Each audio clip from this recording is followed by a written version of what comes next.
Hello, I'm Eagle Gardens one on Instagram, and this is fucking talking shit with Eagle. I've got a great guest for us tonight, a suggested guest from a community member that we all know and love, of course, Kazoo, Kazoo, Kazoo Fines. There's a lot of names he goes by, but when he says this dude would be an amazing guest, I undoubtedly had to jump on it. We have Mr. Tom Wall tonight with us, Cosmic Knot. How you doing, my friend? You want to tell us how you're doing and where we can find you? Oh, I'm doing absolutely great. Just had this beautiful day. Like I was telling you right before we started, the sun just set over a beautiful lake and everything's good. Yeah, my music's you can find all my music and everything on cosmicknotmusic.com. And just so people are clear on how the spelling of it was cosmic like the stars, not like you tie a knot. And music from cosmicknotmusic.com, and you can find videos and music and all that stuff. You'll see as we talk about like plant music and tree music and all that, you can find all about that organoleptic music that we've created. There's lots of cool stuff there. So if you want to check it out, cosmicmusic.com. Right on, right on. I enjoy some great music, especially live music. It's always the best myself. Mm-hmm. Yeah, something about it for sure. So we'll get to Like the music. especially when you So get to play live music, it's just like doing improv and just making it up in the moment is such a cool thing. right on, kind of jam bandy style, kind of like that. Yeah, I suppose so. I mean, you can. I mean, even in rock formats, you can have your solo section come back. You can kind of blend it, but in the end, it's always a jam. It's always a jam. If you lose the jam element, sometimes it becomes stagnant. I agree with that.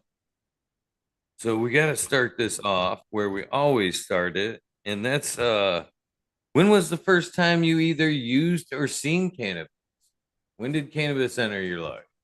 It's a good question. I mean, to be honest with you, like my family kind of like just was in it for a long time, and just, so when I came around, they were very PC about it. They were very very very great about not letting me know about it, but like you just once in a great while see something here or there, like just a little trade or something like that, or a little tiny pipe or some, just like might just smell like. And back then, you could just kind of it didn't really smell like cigarettes, but it didn't smell like anything else. You just didn't know. And then eventually, I got to the point where like I kind of knew what was going on. Like I'd see like a plant that my dad was growing or something like that. And by the time I was 13, I had friends that were neighbors and stuff like that that were smoking. So they were older than me. So I smoked the joint and didn't get high, but it tasted like chocolate almost. And it was interesting because I've still had never yet had quite as much of a chocolate flavored weed. And it was just an old school commercial. I mean, it had seeds in it, like old compressed stuff. And then eventually, and I like I said, I didn't get high off it. And throughout that summer, I just didn't smoke. I just tried it once in the spring. And then I tried some leaves after that, and it was like I didn't get anything off it. And then I found some bud that my dad had grown, and I smoked some of that. Being the kid, just being the asshole kid, taking a pinch of weed when you're young. It's like shouldn't do it, but at the end of the day, you end up like that's just how a lot of people got into it because they just take a little pinch, they find the stash, and you're always a nosy kid when you're like that, so you find shit. So we took some of that, and I tried it with my buddy, who ironically ended up becoming a sheriff, my buddy John Borgman. But we smoked it out of. We took like some bottles, and we like took a um, air compressor fitting, and we put a hole in it in the bottles, and we like put them all together, and put the fitting in, and that was like how we smoked our first weed, and our first like real bud anyway. My dad had some amazing weed, and we smoked that. And we were we were definitely high then, and it was just amazing. But like the first time I can remember like knowing for sure I'm around people who were just like smoking weed. This is a really weird story, so we're gonna get like just so everybody understands. I am not a normal person, and I've had some really strange shit happen to me. I don't push for people to like talk about it much, and I don't try and go like, "Hey, we should talk about all this esoteric stuff." but you asked the question, so I'm just going to answer it as honestly as possible. And this is just how it was. But like, so the night that I was first around, like my sister and my neighbor smoking weed, and I wasn't smoking then. I was still like 12 years old. I was just kind of being around them, and they went out bowling or whatever, and then on the way home, they had smoked some weed, and we're driving home, and we get past like this water treatment center or whatever. It was like a wastewater treatment center, and there's fences on the other side of the road. They're about 5 to 6 foot tall, and as we're going, all of a sudden this thing comes running up to the road and like on the other side of the fence, but like comes running up and it was like had these like kind of like orangish red eyes, like more like a predator eye than a prey eye or whatever. But it was like running on all fours, but it was really hunched up and strange looking. Where it's like this is weird. And it gets to the fence and stands up on its back legs and it goes to jump over the fence. And it was like it could walk, and it didn't. It stopped because it knew it couldn't make it in time, so it stopped and waited. And we went by it, and I looked at my sister and I said, "What the fuck was that?" She goes, "I don't know." And she just hit the lock button on the car.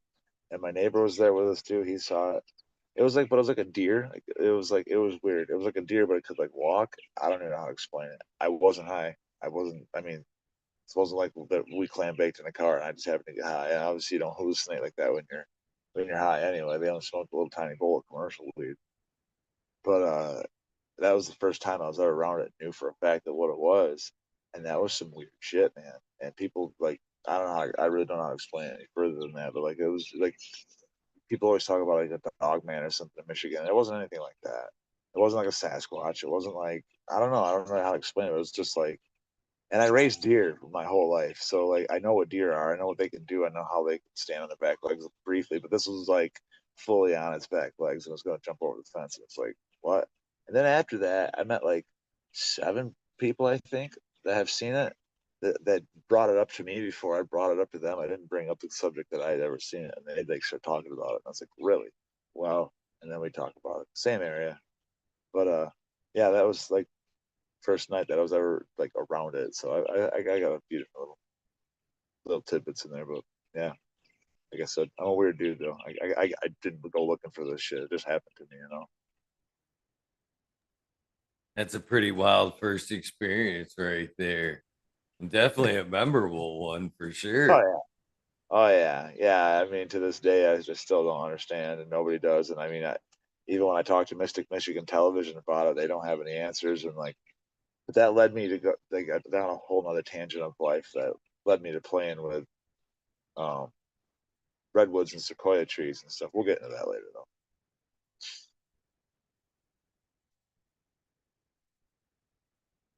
So that's the first experience. So was it something that with that being such a wild experience where you like, yeah, I got to do that again, or was that Well, kind of like set you back a second? Well, like that. Like I said, I wasn't high when I saw that. Like the thing. You know, I don't know what that was. I wasn't high. I just happened to be in the car when they smoked a bowl. They had the windows down. It wasn't like a clam baked in there, so I didn't get high off the weed or anything like that. It had nothing to do with that. But it really made me think because I knew in Native American culture that usually is pretty profound when you see something like that. You know what I mean? It's like there's supposed to be some kind of medicine with that or whatever, if you know what I'm talking about. But it made me definitely think. It definitely made me think. But I was curious nonetheless. And you know, when you're hanging out with your friends and they're sitting there doing it, a lot of times you end up trying it, at least just to try it. I mean, I remember being like 11 years old smoking a cigarette for the first time and it tasted awful and it hurt. And I was like, why? And that was it. I never want to smoke cigarettes again. So you try it though, you know.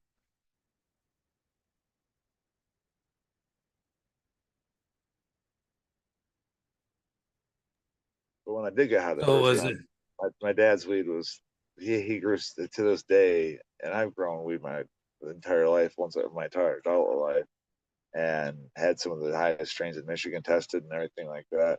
And he had weed back then that was just so ridiculous. And I got to smoke it later on too when I was older and old enough to smoke it with him. And every time it was just some ridiculous weed. So that first experience was like a really great experience of being high because it was on some really, really dank kind bud anyway that he had grown off the land. So it was great. It was definitely that's what made me want to do it again. It's just like, all right, this is fun. It's actually great. You remember what kind of strains he was growing back then? Back then it was the '90s, so it was just like there wasn't a whole lot of names to it, but I know they had a cross of like a bunch of different types of like some kind of back then. Let's be honest.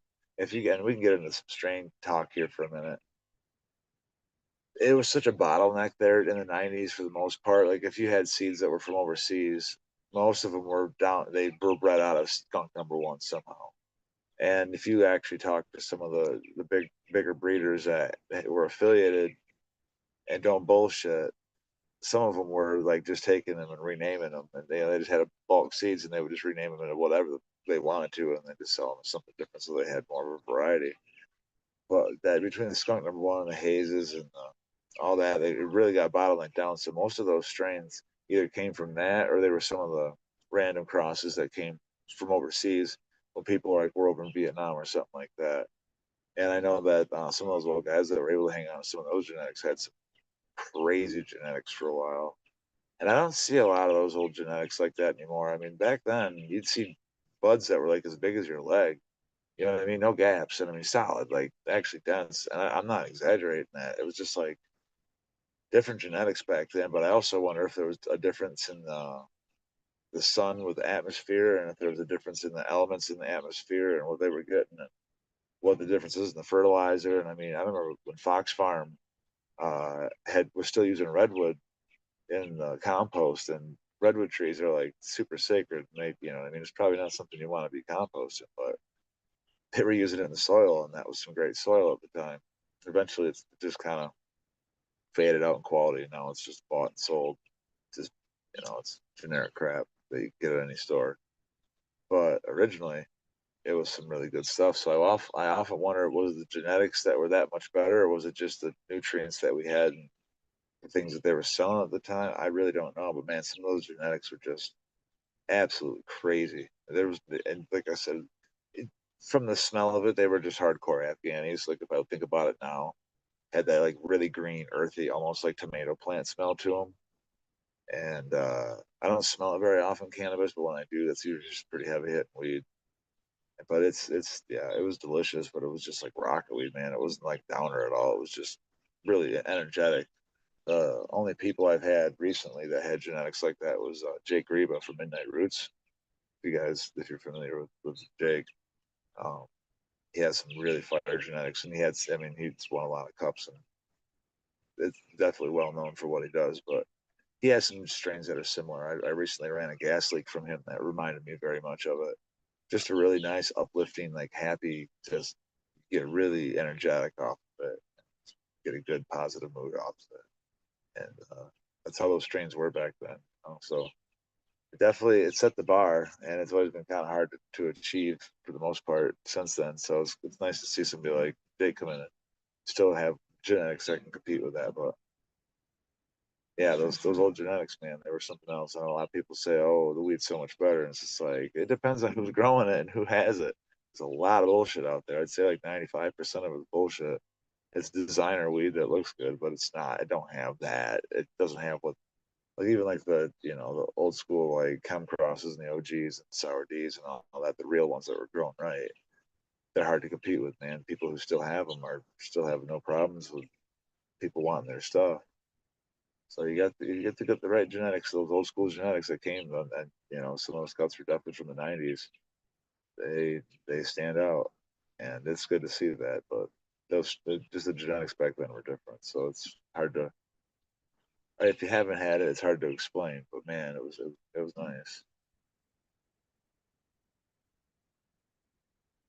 I have a lot of theories on why that yesteryear pot was a lot different than a lot of shit we have. I do think some of it is genetics, but a lot of it I think are other factors. It's like you kind of mentioned atmospheric pressures, Yeah, seeds, just the pressures of having more males around. I think kind of makes the plant produce different hormones and chemicals. Absolutely, absolutely. Yeah, when I was getting my highest test results, absolutely. There was always I would have a male, but I would have it in a separate room, and I would like take micro amounts of pollen, and I would dust one branch on the bottom of a plant and not infect the rest of the crop. But it was still getting pollinated to some degree, and it made it try harder, I think, than the rest of the bud, and it certainly was showing in the test results at the time. I remember it was like 2012 era, and people were, if you hit 20%, everybody was excited back then. We were hitting like 27. That was the highest you could go at that time, and people weren't hitting 30 yet. And so it was, it was cool to see that I was pushing that boundary back then. But I often wonder also with that pollen, it seems to make some kind of, like you said, maybe hormonal difference, and I think there's something to it for sure. And yeah, most of us are familiar with Jake. He's been on the show a few times, and a fun interview right there. And a Yeah, guy that more I kind of see more of what he's doing, it's like wow, his evolve. He yep, evolves quite a bit. yep, So yeah, he knows how to make it work, and it's cool to see, man. You know, absolutely. yeah. So I can't heard you mention you cultivate. So at what point did you take on the role of growing your own weed? Oh, it was a couple of years after I started smoking. I was still like 15, I think, or 16 years old. I think 15 at the time. And I saw some volunteers come up from people throwing seeds out, my dad throwing seeds out and stuff. And so I picked out some of those in the spring, and I went and stashed them out in the woods. And I had seen that I was like around my buddy trying to grow one the year before, but I mean, it literally only got like this big. It was amazing. I don't even know how it's possible to only grow a plant that big. It's hilarious. But so we grew. I'm sorry, I grew the ones the next year, and they got like knee high. But then my dad found them and didn't pull them up. Surprisingly, I wasn't sure why, but I quick took them up myself and then took them and put them inside somewhere and grew them out underneath a little like floodlight, like a plant floodlight. It was plant spectrum, and they actually grew some really nice bud, and it was really nice. And that was my first experience with it. And then I did another crop outdoors next year, and did it better. And I had some old Mexican seeds that I had gotten from some people who I actually got it from some Mexicans who brought them in from Mexico, and it was some really good weed.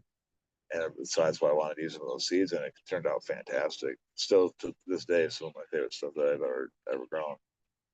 And after that, it was just I had some friends that moved down to Grand Rapids, and they got in this circle with these people who had some of the most amazing genetics, and some of them guys were linked in with Horizon Hydroponics, and it was just like, wow.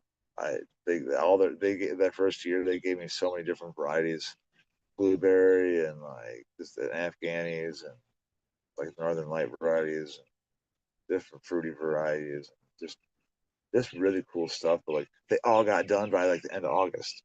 You put them outside and they'd be done by August, and like fantastic bud that didn't mold.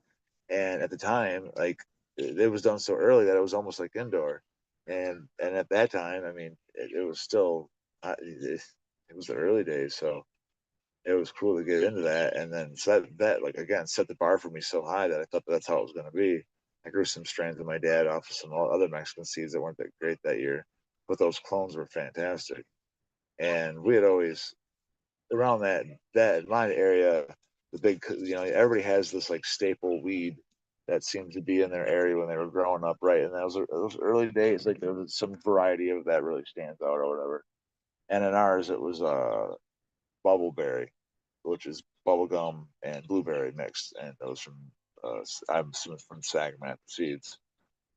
But my friend he was quite a bit older. He brought it in from Colorado, and that was like everybody when I was in high school. I mean, people would go out and we'd smoke two joints at lunch, and we'd come, back afterward and then go. And when we were done with school, smoke two more joints of it, just big fat joints. This is when we were like teenagers in high school, right? And so that's what we just got used to doing. And that was a couple years before I started growing for real, for real. But I watched what could happen because my friend was doing it with those elderberry plants. They were massive plants. They were just big, gross, again, just monster buds that you just I don't see it like that anymore. So that taught me what I could do, and I was like, let's set the bar, and then getting those early genetics, maybe like, this is easy. You just put plants out and they get done by August, and it's all good. And it's like that's just not how it goes. But so then by the next year, I started running some other genetics and realized that wasn't how it went.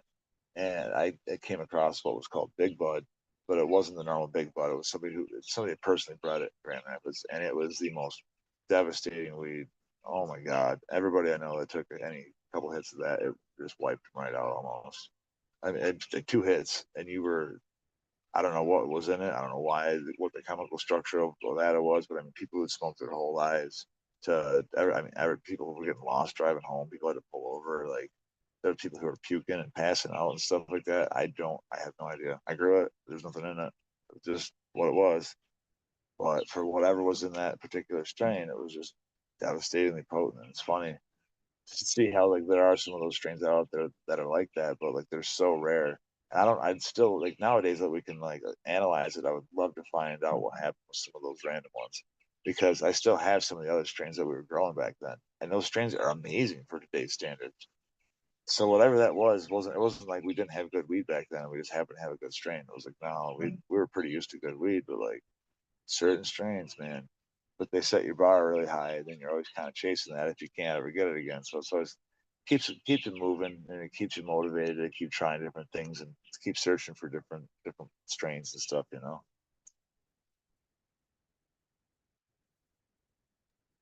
Just because you brought it, you mentioned it there. Have you ever puked from weed?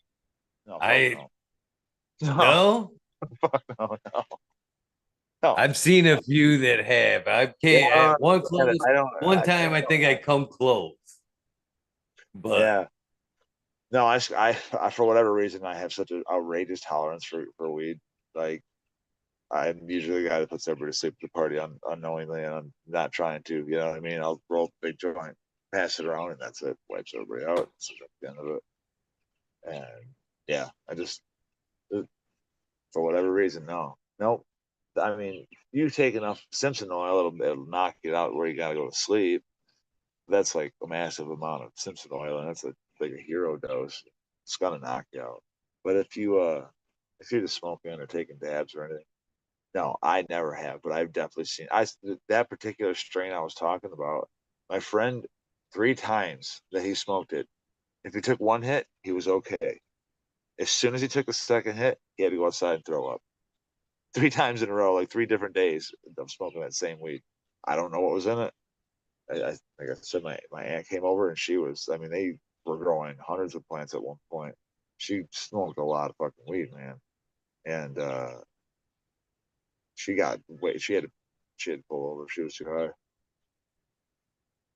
I had another buddy who smokes an ounce a week. He got lost on the way home. He only lived 2 miles away from me.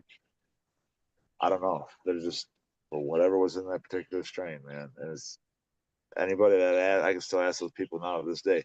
Every single one of them will agree that whatever was in that was still what it was. So it's like I don't know. It's certain strains, those mythical strains, you know. But they do exist for sure. They definitely exist. I saw more of them before the medical movement. Once the medical movement came around, everything kind of got a hold out in a way, or whatever you want to say. Like the genetics just got bred and bred and bred into each other, and you get mutts, man. You know, if you're not really careful about your profiles when you're breeding, because I've bred for a long time. I was really specific about it. I didn't know I talked about using pollen before, but I was really specific about my strains.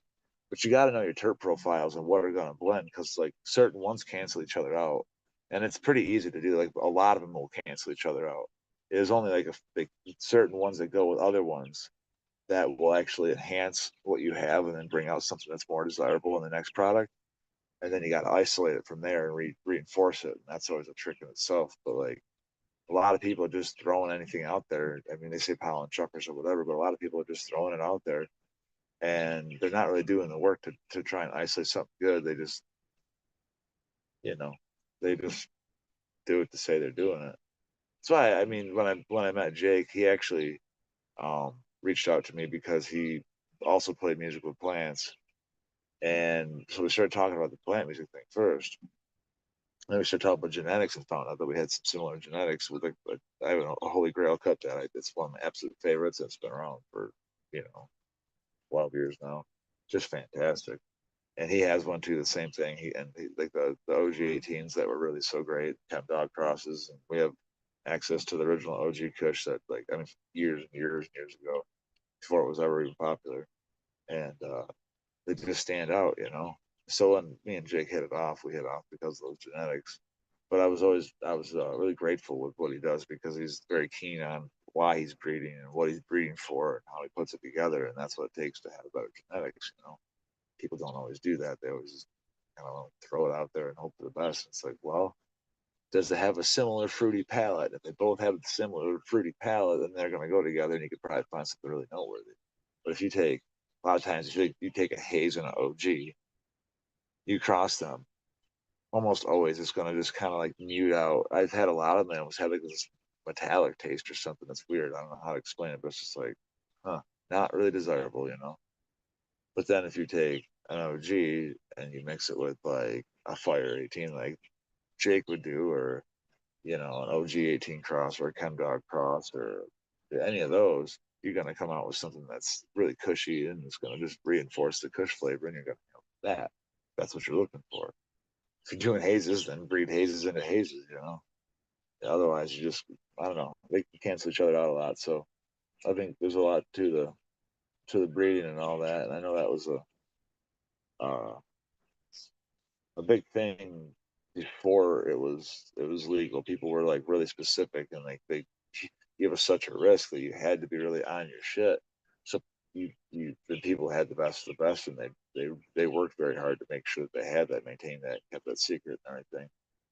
And I think once the medical era came out, it changed it a little bit. And then obviously now that it's recreational, it's completely changed it. You'd have thought it would have been better, but I haven't seen it yet. But I still have hope that it can change. And I think there's people out there working on it. So we'll see.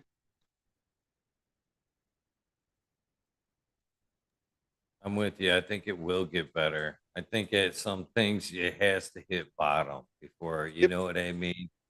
Mhm. Before it'll come back. And connoisseur market there, somebody, it'll be there. They'll get tired of the cheap dispo weed, and they'll want the quality product.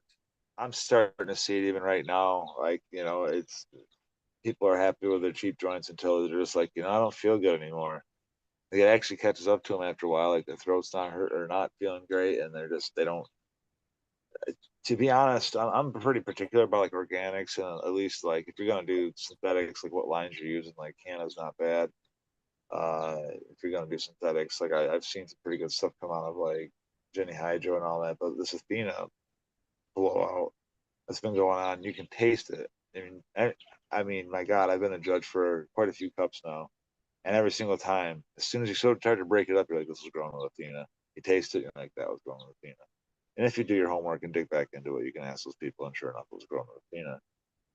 But like, I actually learned how the blood flowed in my body when I had my grow store because people would give me a joint and they grow it with whatever they were growing it with at the time. You know what I mean? Some kind of chemical fertilizer, and they weren't apparently doing it right or whatever. But like, you take a hit, and right away you could feel it like right above your armpits start to hurt, and then it would go into your arm, and then go up into your neck, and then right into your head. It was just a subtle little pain, but then you could actually feel it flow through your bloodstream. And I actually learned that that's how your blood flowed through your body because I could feel it going through my body. But I was also really pure at that time with my diet and everything else, water. I was a pretty big nerd about it. But man, like you could tell when it wasn't good weed right away. Like it's like, wow. And I think people when you a lot of people haven't had the experience. Like these a lot of people coming into it nowadays that just weren't smokers back in the day or whatever. They didn't smoke any weed back then. They just didn't get those experiences with those some of those profound, like just unbelievable strains of the old times where it's like everybody was just like looking at each other side eyed, like what, and so all these fake terps are coming around, and people are predominating with that because these kids want these flavors and stuff. And I always laugh because it's like if you have really good weed, it tastes better than that by a factor of 10. But a lot of times it's hard to find weed that tastes better than that. And that's just an unfortunate situation of the current moment. But there are plenty of great companies out there that are definitely growing good quality weed, but it's just they only grow it as fast as they can. It goes pretty quick when it hits the shelves. So you get a lot of the generic stuff that's sitting there, and that's what most people get their hands on. A lot of people can't afford the high end stuff, so they buy the dollar joints or whatever. And my God, man, some of that stuff is just so outrageously bad. But they don't know, and people, they don't know. They don't know the difference. So it's like that's why it's like up for people like us to finally come in and try and make a difference. And I've seen a lot of people that held off for a very long time. I think they're coming forward now. A lot of old genetics are coming back into the scene. And I think once the riffraff shakes out, then the good ones are going to stay, and then we can actually get some work done, and see what's really going to come out of the scene. You know, I've been quoted as saying that I believe a lot of good stuff will come out of this. It's just simply for the people that tough it out. Um, it isn't necessarily about the market anymore. It's our market's a hard place to be in. So if you're kind of growing at the moment, you're almost 100% growing for yourself. So you're not Yeah, necessarily worried about those early flower strains or whatever and all that. You're willing, a lot of people like myself, I believe, are willing to take the chance on a little bit longer flower that we wouldn't have necessarily put in the grow room at one point. So I think these longer flower strains yeah. will make a comeback. Sour D is 82 days, man. The real sour D, you should flower for 82 days. I mean, but I would put that. I mean, I lost it recently, in like past year or two, but like my God, I would put that back in my room. I don't care. It was 82 days even in my room. I was so happy to grow that. Certain ones are worth it. I've always been a big proponent of the longer. If we got to flush or grow them longer. OG Kush, original OG Kush, is at least 10 weeks. You should grow it 10 weeks, even if it looks done at 8, like a lot of times it does. Just let it grow, and it'll just gets that density to it, and that heaviness, and like that.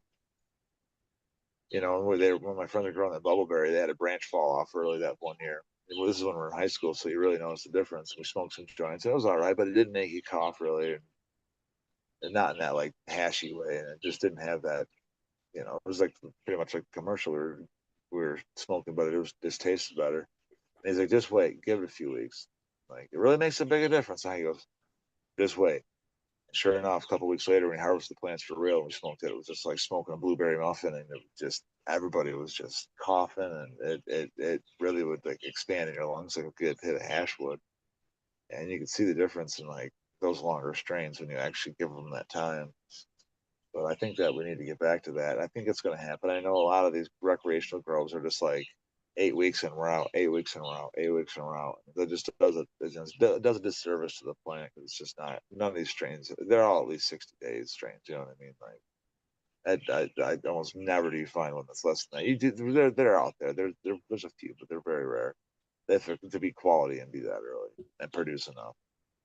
But a lot of people just they they don't know what they're even looking for. So they go for the glitz and glam of it because they hear the hype, but they never got those legendary strains of yesteryear. Like I said, just happened to run into those right people that whether they came out of California or whatever that really good stuff was coming from. I mean, man, Michigan put out a lot of really dank weed before the medical market. It was a sight to behold at times, man. When some of that stuff was going on. But when you think about Rainbow Farms and you think about what was going on with Ann Arbor too, and Hash Bash and John Sinclair movement and all that. Like people were pushing for it. They were gunning for it. So I, they made a big difference. And I know the people that were at the old Rainbow Farms celebrations would talk about those old genetics too, the massive buds and how good some of that stuff was and everything like that. The difference between then and now. But nowadays too, like one thing I like to do is at my shows I always, if it's a weed event, I say, all right, now, how many of y'all grow weed? Everybody, that grows weed puts up their hands, and it's usually quite a few people.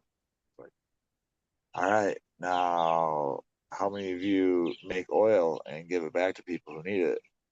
And that number goes down to almost nobody a lot of times. And I stop and I say, guys, you've been given a gift to be able to grow this plant. A lot of places you can't. You know what I mean? Like this is a really profound thing, and it's really really important. This has been able to be what it was, and though the recreational movement came in and changed the way everybody viewed it, truth is it is still medicinal. It's extremely medicinal, and a lot of people have had a lot of help because of it, and a lot of people are still alive to this day because of it, and a lot of people have had reversible things, treatments, and even just gave him a few extra years. I had one guy that was my dad's best friend, Damon Heathius. He had 6 months to live in 2016. I started giving him Simpson oil, and he died last spring.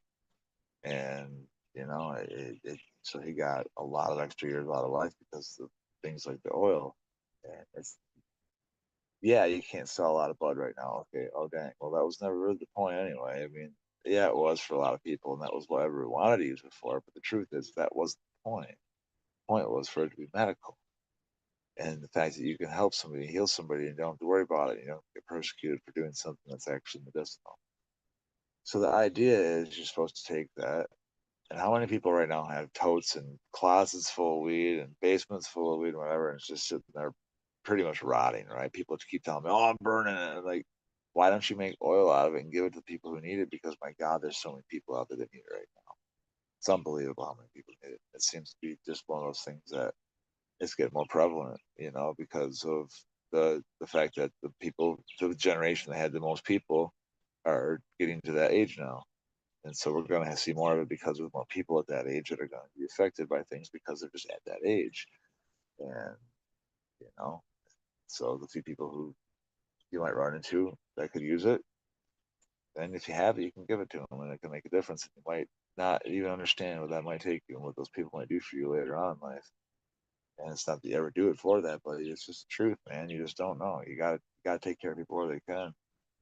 Keep everybody on the even keel, even to give it to people for preventative, like just take a little bit before you even have to worry about everything. But having that is a really powerful asset. It's a really powerful tool and needs to be utilized correctly. And people need to remember why we're in this.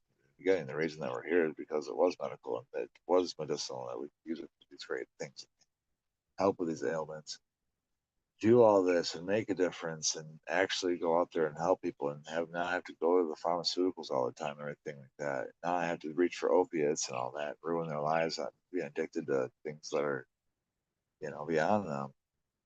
And people forget that and they end up doing this whole recreational blitz and blam thing because it's just what they know. And it's a great, great, just problem. It's a disgrace to the plant, really, for what we did and what we have for the fact that it's here and why we have it. Definitely need to get back to what the point of it all is. We definitely need to get back to our roots of it for sure. I couldn't agree more, and I appreciate you saying that 100% because it is a powerful medicine. And more, as we had these events in Michigan, that was always the message. There was always speakers that, talked about their trials and tribulations and how cannabis could help you. And people would line up and listen to the messages every time. And then Yep. slowly that dwindled as Yep. as the music played in the background. I know music is an amazing thing, and I'm not knocking that, but it was drowning out the medicine. I've been to many cups and very adamant about seeing there as I sit there and record these people talking about how cannabis changed their life and saved their life, that people don't even walk by and backs to the speakers and don't even want to even take in a little bit is very disheartening to me. 100%. And Yep. as far as that goes, I also heard you mention that you were a grow store. You had a grow store at one point. Yep. Uh, Thank you for that Oh because yeah. a lot of us couldn't do it or would have never got started if it not been for people like yourselves opening a brick and mortar store for people that were too scared to order shit online or Yeah. just needed the convenience to go out and get it. It's You could. sad that recreational market kind of squashed that as well, but um, cannabis is a very and the growing to me is even though cannabis is a very powerful medicine when you're in need, just growing the plant is very therapeutic. You know, it's almost equal to the medicine in it, itself, really. Yes. No, it's more. It's more. It's absolutely more if you can go far enough into it. I don't know how many times I had people come in and I would explain to them like organics because they'd be spending fuck me 5 fucking grand on advanced nutrients, and I'm like, what the fuck are you doing, man? I had compost brewing in a Vortex compost brewer and everything like that, and I'd be like, I'll tell you what, take this jug first, just try that, just see what happens. They go home, put the compost tea on, they come back and be like, what did you do? And I was like, when you give it all the right elements and you do it in the right proportions, you're not force feeding everything. It makes a huge difference, especially when you add the biology that's been lacking. And so then they would listen and they'd go, and I would get them to run it on pennies. I would help them build their soils up and just use a little bit, of tea or, I mean, man, if they really wanted to push it in the bio realm, they just would not give it up. I'd give them like some BioBiz or Nectar the Gods or something like that. And even though nectar is not 100% organic, it's still natural comparatively, and it's a lot better. And man, it was you after people would start growing organically, then they all of a sudden realize, why don't I grow my food organically? Same thing happened to me. Like, why am I not growing my food better? And so then you change that, and next thing you know, they go down this whole rabbit hole, and they just change their whole lives and become these natural people who want these natural things, and it's just funny to watch that happen.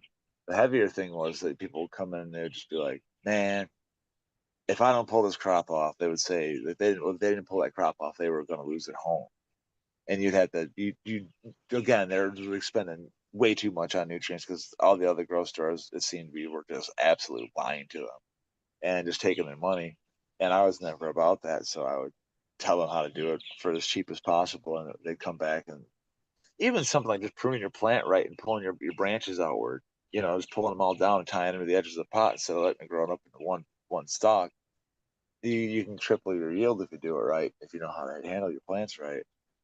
And they would come back and they would just be mind blown. It's just like, it's simple stuff, man, but you just gotta pay attention. The old school analogy was comprehend and copy Mother Nature. You take the time to slow down and pay attention to how the forest works. Every year, stuff falls on the top of the soil, and it helps it add to the compost layer that's growing underneath all that you don't see because it's covered by leaves and stuff and debris. But underneath it, it's all just decomposing in the soil. And before we cut it all down and burnt it, there was feet of topsoil because it had been thousands and thousands and thousands and thousands and thousands and thousands and thousands of years of buildup because it was nature, and that's how it worked. And even out in the grasslands, when the right grass was growing, before we let everything come in and get invasive, they had 6 feet of topsoil, and that's why the grass grew like they did. And then they removed all of that, tilled it up, and what happens when you over-till and use salts? You kill off the land, and it becomes like a dust bowl. We just saw this year when Chicago got almost blacked out from a dust storm. We saw that dust earlier, and it came even in Michigan. And it's because of what they're doing. It's the terrible agriculture practices that they're using out west. What did we do to our enemies? Like our back in the day when people would conquer a city or something like that. What would they do? What was some of the people would do? They would go and they would salt their fields so nothing would grow again. So then we get these companies that come in the late 1800s to figure out how to make nitrates, and they convince us to use salts on our fields, and so people start using their salts, but eventually it depletes it, and then so they had to start trying to add things or anything like that, but it turned it all into pretty much sand. You know what I mean? You're constantly whipping it with the tillers, and you're adding the wrong fertilizers, and you're not helping the biology, and you're not comprehending and copying Mother Nature, and then you get this dramatic effect of killing off your soil, and now your food. What people don't think about is that without the nutrition in your soil, your food doesn't get the proper nutrition. So even though you're eating the same kind of food that your grandparents ate, that doesn't mean there's the same amount of nutrition in that food. And also when they're genetically engineering it, it's just different. Our DNA knows how to process stuff that came from nature. When you change it, we don't know what the full effect of that is. That doesn't mean it's saying it's good or bad. I'm not here to be a naysayer or anything like that or be a doomsday person, but like we just don't know is the truth. Just like the mRNA thing. I'm not an anti-vaxxer, but I will say that they just haven't really ever used the mRNA technology yet, so we don't know what that's going to be like. So it's just like there's certain things that do work, but when you start tinkering with DNA and genetics, that's a whole other thing. I know that for a lot of people, there's a lot of people I know that travel the world, and before they go to certain countries, you have to get your shots because you can't drink the water, you can't. You'll get sick. You know what I mean? So you have to get your shots just to make sure you can go there.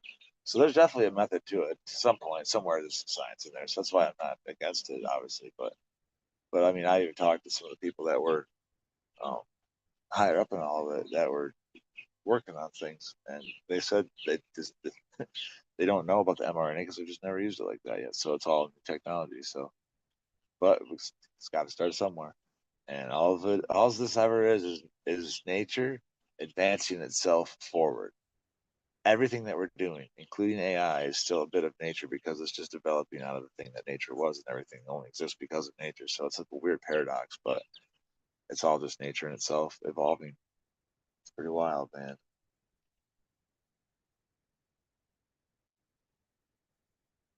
That whole process, the whole price process of life is pretty wild, to be honest with you. The You odds of know, it I all. yeah, you talk about your evolution there as a grower. I started out with my artificial nutrients there for a while, and I've been back in the last few years. I've taken more of a serious dive into organics, the whole organic realm. And what I found, and when I looked into the soil, started looking into the soil, was the same process. I mean, what happens in the soil and in the plant? It's just a mirror of what's going on with us. You know, the Never got by microbes all that, breaking right? things down, and yeah, everything, which ultimately makes me wonder, who's really in control? Who's really in the driver's seat? Is it the mycology, and we're just kind of vehicles thereof? You know what I mean? Are they the ether, the ever connecting network? But Uh, I the think whole I think dive into the soil is a huge rabbit hole, and a way to like look into the mirror for you for better health. You kind of touched on that with cannabis and then growing your vegetables more organically. There's so much knowledge and wisdom in the soil. It's mind blowing. absolutely. And the fungal network, I think if you go through a historical standpoint, the forest is all connected by the fungal network. So everything you see is actually getting fed by that fungal network, but also getting fed on by that fungal network. Um, so it's like, but that's a huge fundamental part of it, and it connects everything. And I think that in our biology, from the beginning of it, the plants are very important. But without that mycorrhizae and that the things that made it help grow, we wouldn't have things that we do, and that shapes what is there and what grows. So I think that absolutely shaped our biology. But when you think of how much we are bacteria and all that too, and like we're not even we don't even know. We really don't. We just have no freaking idea. Honestly, we pretend that we know. There's so much that we just don't know, and it's probably for the better, honestly, right now, because God only knows what they're going to use it for, even if they did know it.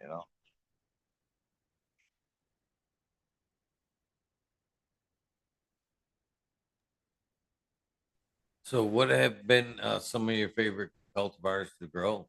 What are you growing currently? Strains, you're saying? Yeah. Oh yeah. Over the course of my life, after I got away from those early strains, um, there was a perps that I got out of California from a bag from a buddy that was an older cat that was in Grand Rapids. We just called it Cali at the time. But it was just some old granddaddy perps, but it was just some of the most fantastic flavors. But I eventually lost that and ordered a bunch of seeds from Attitude Seed Bank, and I got a Tahoe OG out of that Cali connection in those early days, and that became a staple. I mean, that was just like, man, and we only recently lost that in the past few years, but that was a really good one. But while I had that store, the person I had the store with cracked that holy grail. So William had that, and I cracked some California Dreamins at the time, which is also a Cali Connection cut, and then made a bunch of my own strains and stuff. I have my Cosmic Splooge, my cosmic splooge is my plant that goes and plays with me wherever I go. I mean, my band's name because we are trying to name a strain Cosmic Splooge, but I wanted to find this right one that has a specific like frankincense flavor to it. It's like it's really rare. Like, man, I would love to see more of it, but I don't see it anymore, and it's just the most fantastic flavor to find. The Cosmic Splooge that I found is a blackberry cheesecake cross that I started. That it has it's got a good flavor to it. It's got a bit of that spice in it when you can smell it when you walk in the room and stuff like that, and that plays with me everywhere. And so for the people who don't know at home, I hook up plants to electrodes, one of the root, one of the leaf, and I interpret the electromagnetic fluctuations into a waveform that would be converted to music. And so at hash bash, I'll play on the steps of the hash bash. At the Capitol, I'll play on the steps of the Capitol. Uh, weed events, I'll go and play like that, and I'll bring my cosmic splooge plant every time. And I have my cosmic splooge plant play along with me. It grows these big fat purple buds outdoors. It's just super lavendery and incensey, and it's kind of got a lot of the same qualities as that original Perps did. Um, I have some original OG Kush that came from some friends from California from back in the day. It's been around for a very long time. I mean, it's the same clone. These are all clone only. Pineapple Dog shit that's been around since the 90s. Let's see here. Blueberry Muffin's been one that we had recently that was decent. The gas leak from Jake is just I'm so excited about that. This new pheno is just all mango and just wow. It's mango OG Kush to the max. I've never experienced anything quite like that. So I'm really excited about that. There's some what do you call it? Diamond Cutter OG. There's some Sour OG. There's an Afghani and LA Affy that I have that is popped from Cali Connection too. That was just really you can tell it was like the precursor they said Bubba Kush I think and like just the LA Confidential and all that, and you can tell it's got that spice and that just I don't know that buttery awesomeness that it's just you only find in certain really good Afghanis. It's a nice one, but yeah, quite a few different strains.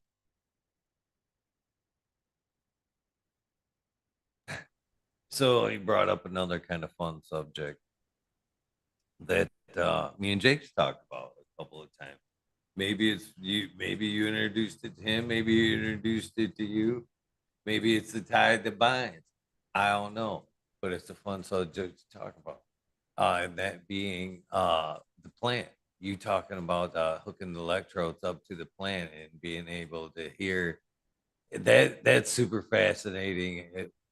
Just a, and then one thing we were talking about, and at the time of it was COVID, and we still talk about a lot of silly, stuff. Some people may consider silly grounding plants with, uh, fucking copper.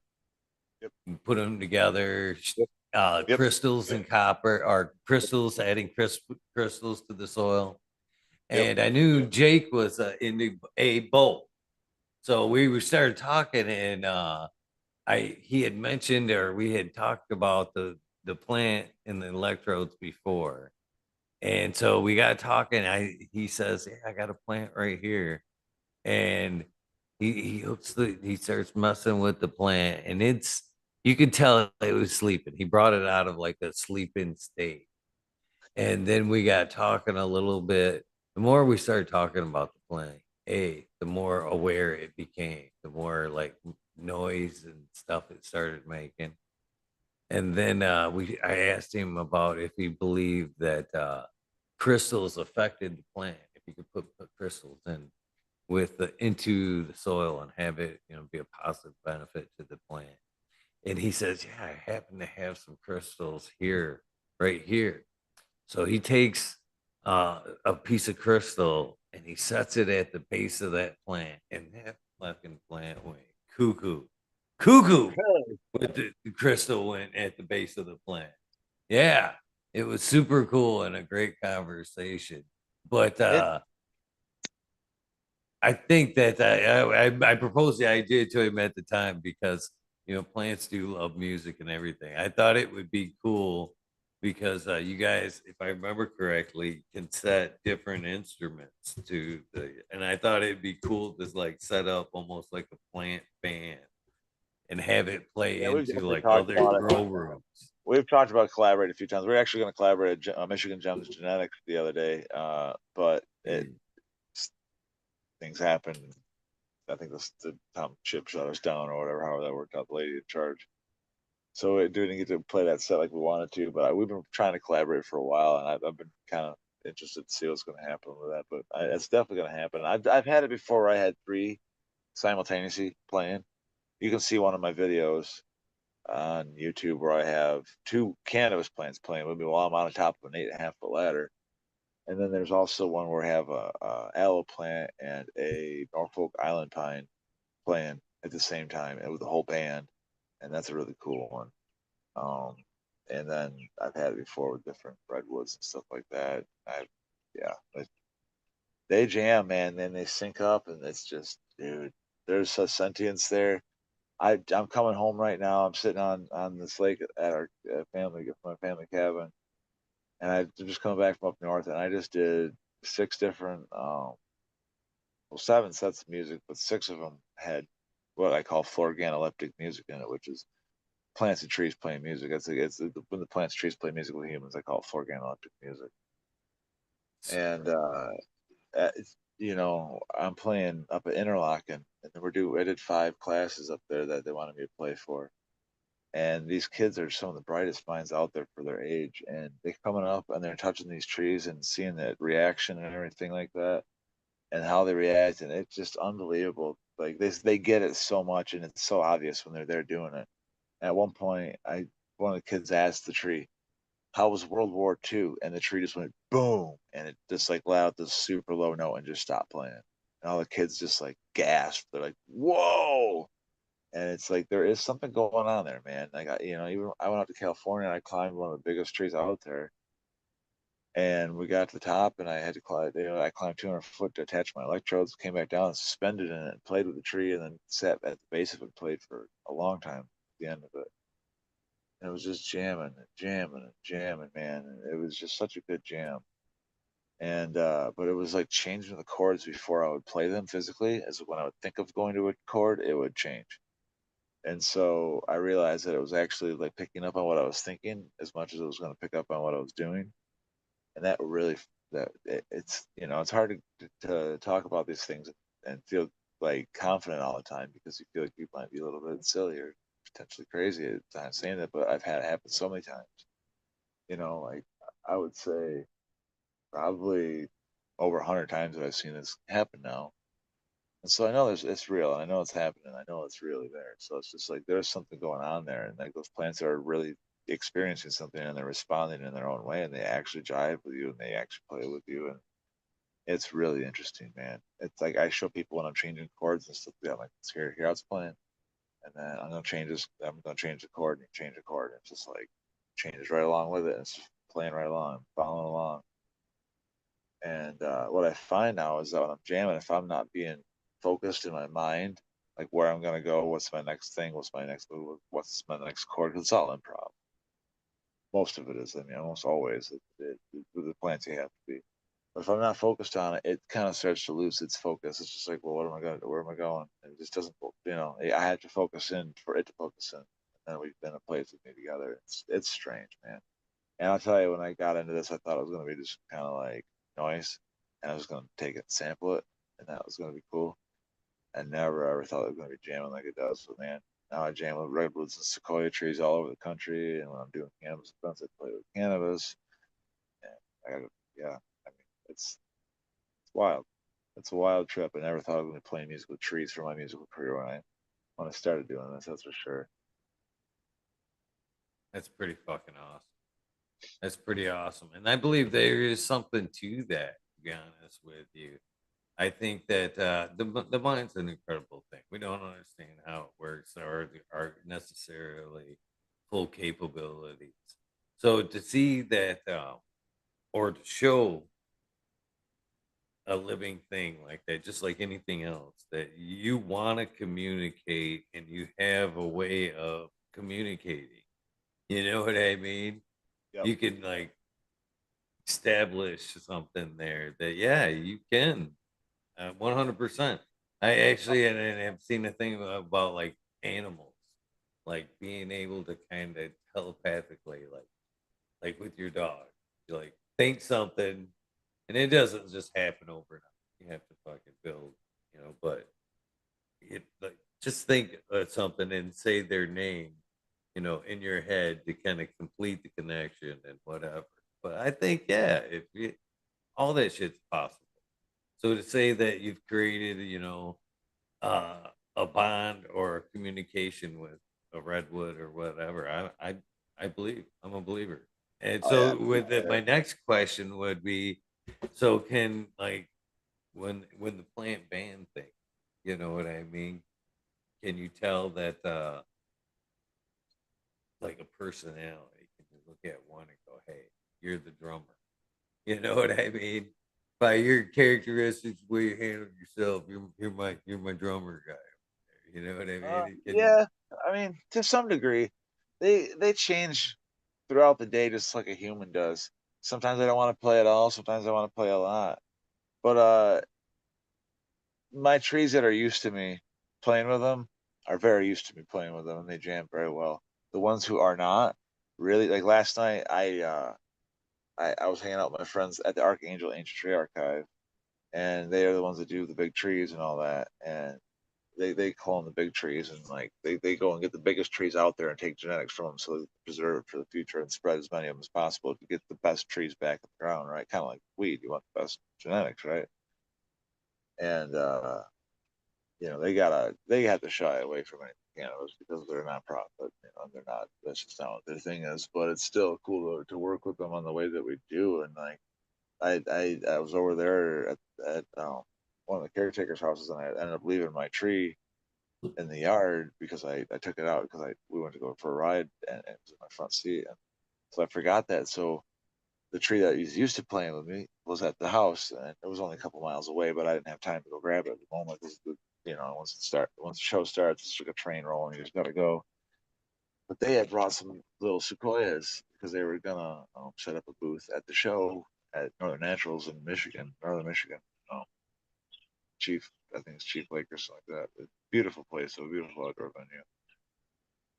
But they set up a booth so they could try and you know to get some more trees in people's hands. That's the whole thing is they look for donations, to try and trees. It's really cool what they do.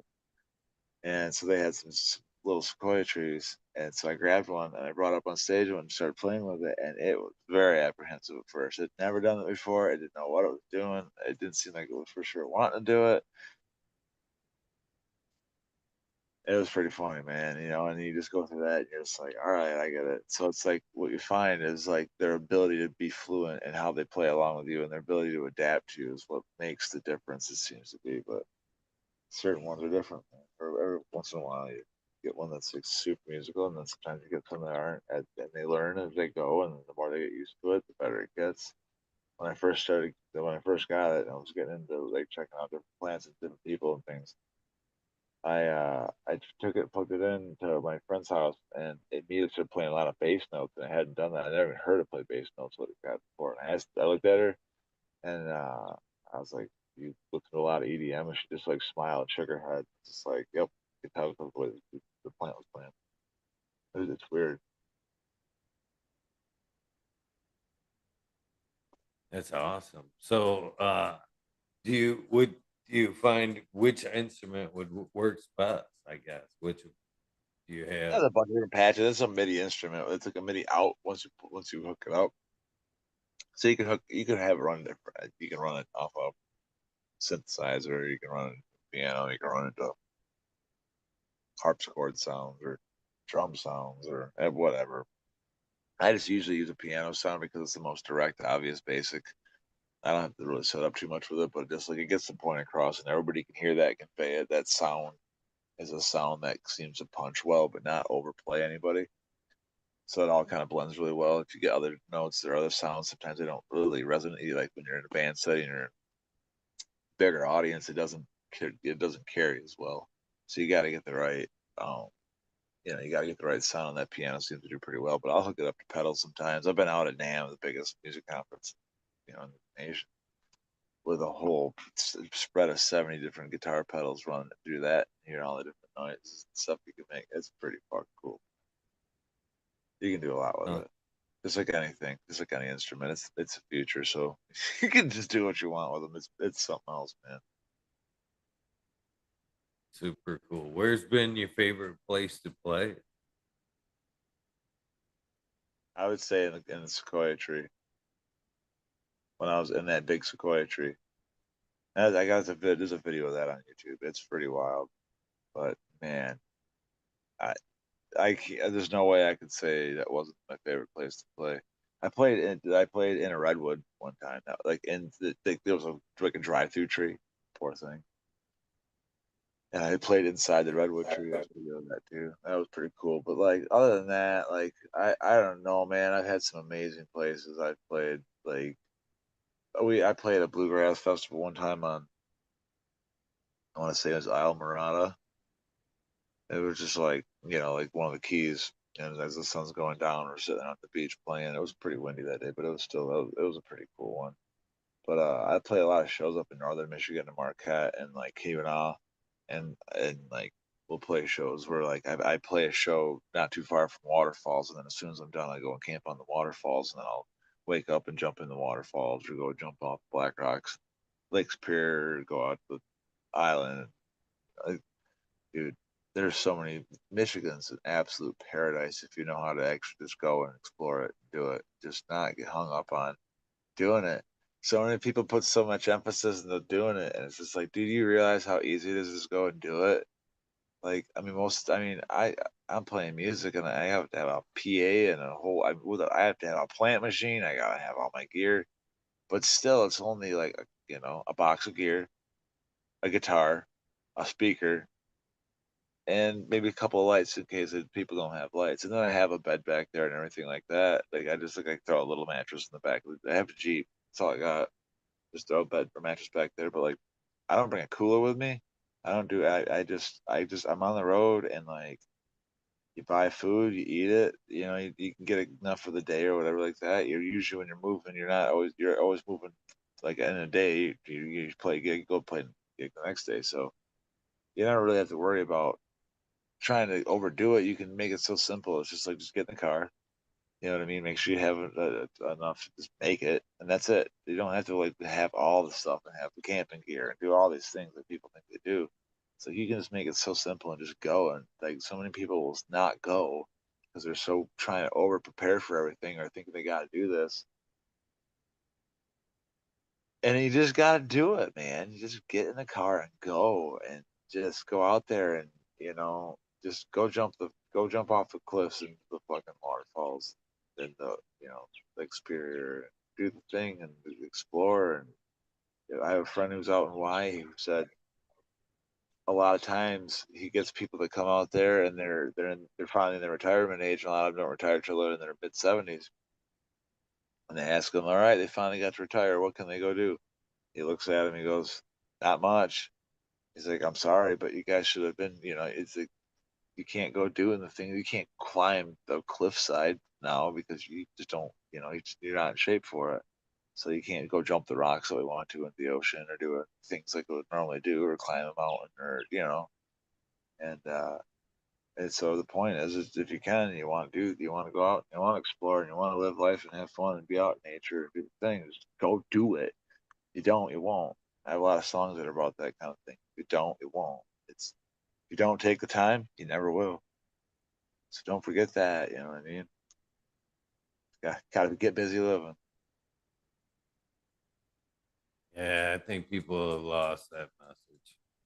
I do. Now the internet sucks it out of them a lot of times if they let it. But the thing is if you're aware of it, you can understand that it's preying on you, and so don't give into it. You use it for what you can. I like you got to use it for what you can. I mean, I spent my whole weekend talking about that with kids and stuff like that. Like, it has its merits. I get to travel all around the country and do what I do and spread the awareness of the big trees and why they're there and why they're important, and that they make music and they're conscious, and then I get to make my music and I do all these things because of technology. But I spend my time doing that with my technology. you can also sit there and do the opposite and just only intake. You can sit there and just play video games all the time. You can do whatever and just not do anything, and that is when it gets to be a problem. And that's where people are losing it. They're not using it for what they could, the good that they could. They're using it to just intake instead of use it to output as well. Yeah, some of that I've actually kind of taken on a simpler mindset the last few years, and it served me well. And the more time I've spoken with people that's lived like a similar way, I guess, and they reiterate the same thing. That was probably some of the best times I've ever had. Just kind of live in a simpler existence Yeah, and making the most out of every day. it's And amazing. I tell Huge you, prison just dog. one kind of one you mentioned them a little bit is Sirens. This last Sirens, which was a pretty good weekend. The Gems and Genetics event there, Yeah, and but I had I went on kind of a wish and a prayer. I live a pretty simple existence. I've never been really give a shit about like flashy cars and shit like that. My Tahoe's got 300 plus on it, yeah, oh, and I yeah, don't give a shit. absolutely. It's perfect for me. You know what I mean? Yeah, And oh, but it was giving me problems that weekend, so I chose to take a little bit of a back route there, and which was fine. Everything was all cool on the way there, and then Google blessed me on Father's Day with just an amazing country ride home. Like it was like a 2 hour plus ride through back country of Michigan. No highway, yep. just all back roads. And it was a beautiful ride. It was a beautiful ride through all the small towns and country Amish country there, which I've got a few made me like I've always appreciated the Amish, but every time I drive through there, see all the shit they do, it's like wow. Yeah, But you, Michigan's such a beautiful place when you get to travel. I mean, when you go across the country and back, you really see it. You know what I mean? When you go, I mean, I've been to the end of all Long Island, and I've been to put my feet in, on the coast of California in the ocean, and I've had at one point I put my feet in the Atlantic, the Gulf, the Pacific, and the Lake Superior. So I was like in 1 year for my travels. And so it's just like when you go and you go across all these places and it's all beautiful. The mountains are beautiful. Everything's beautiful. You get out in like the flatlands there between and all. And it's kind of like just redundant with corn and stuff like that. But like you come back to Michigan, you realize how full of life Michigan really is. Now it's just because of the water here, but my God, there's something going on with that too. We got to stop those fuckers from pumping it all out. It's not going great with that. I feel like, but that's beyond the point. definitely beautiful country, that's for sure. I've gotten to see a lot more of it the last few years, and it's like you say, man, that's just you got some time to just yeah, just do it. Get out there and do it. Like you said, it's worth the risk to get out there and see some of Michigan. Take the back roads. Don't necessarily have to take your time. Like see. I like the scenic routes. A lot of people don't stop at the scenic routes that has been laid out for us too. Some of Michigan's gems along the way, yeah, like highway scenic spots and shit like that. Oh, Pretty absolutely. cool. And for me, like I don't camp at campgrounds. I just find some spot in the woods. Like I said, I'll find a waterfall, I'll camp by that, or I'll find, something maybe within reason. I mean, I'm not trying to like violate anything and like that by any means, but like there's a lot of spots where you can just go and just do what you got to do, and as long as you're just respectful and you take care of yourself, you leave no trace. It's how you got to be when you're living that life. You're out just staying in the woods and stuff like that. When you kind of like, and it's funny because I love it. My house is on water. Beautiful spot down there for what it is. Like there's a busier street in front of it, but I mean, it's all country land. I mean, it's gorgeous. If somebody lived in the city, they'd be so happy, right? And I'm happy. But it's just like there's just nothing like being out on that road when you're between shows and stuff. Just pulling up to these waterfalls and just sleeping and camping. And I mean, there was one day I camped next to a waterfall with my friend. Woke up, we caught a limited brook trout. We went out and then we walked out to this island and we sat out there and it was all lava rock type island and we sat there and cooked the brook trout over the rock and I had brought some other food with us. We had some like organic s'mores. We had all the ingredients for organic s'mores and everything like that. Like we're just sitting out there and we're like eating fresh brook trout, like drinking the squash soup with brook trout in it. Um, Made the s'mores and we're just I mean jumping off these 30-foot, 35-foot cliffs into Lake Superior and it's crystal blue waters and we're like, dude, there's nobody on this island. It's just us. Just wow. And then we get done with that as the sun set and we went ran up and got onto this mountain peak and we're sitting there watching it as the sun's going down, the moon's coming up, full moon. And then these people just come up and start partying with us, give us beer and start smoking joints with us shit. It's just like, what the frick, man? So I had my guitar, we're starting to make music. And this is right. This is a day. You know what I mean? This is just like a day in the life, you know? And so then later on, that night, I went to what's called Hiawatha. And it's a festival up there, up in northern Michigan, and folk festival. And then just jammed with people until daylight.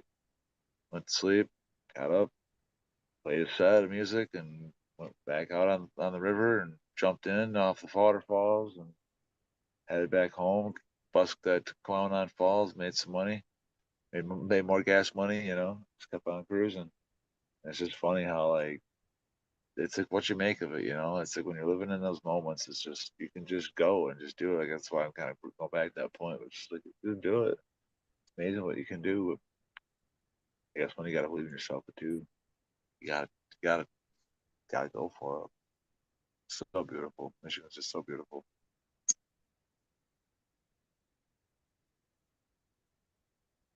So when did you start playing music? When did music start becoming a thing in your It was life? always around me. I mean, I was always setting up pots and pans and stuff, and trying to play drums on them when I was a kid. And I taught myself how to learn how to play drums by just tapping on my desk and stuff at school during classes and stuff. But I started playing guitar at 13. My neighbor came over and he wanted to learn how to play Fred Bear for his dad when he got to see his dad again. So my dad showed him an A minor chord, and I was like, wait a minute, that's it.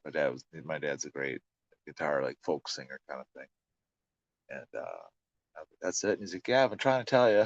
I was like, all right, cool. So then I hopped on it, man. Life was never the same after that. Then I learned how to do the cool stuff, like he taught me how to do like Stairway to Heaven and all that, which is all your basic pentatonic progression if you know how to really look at it.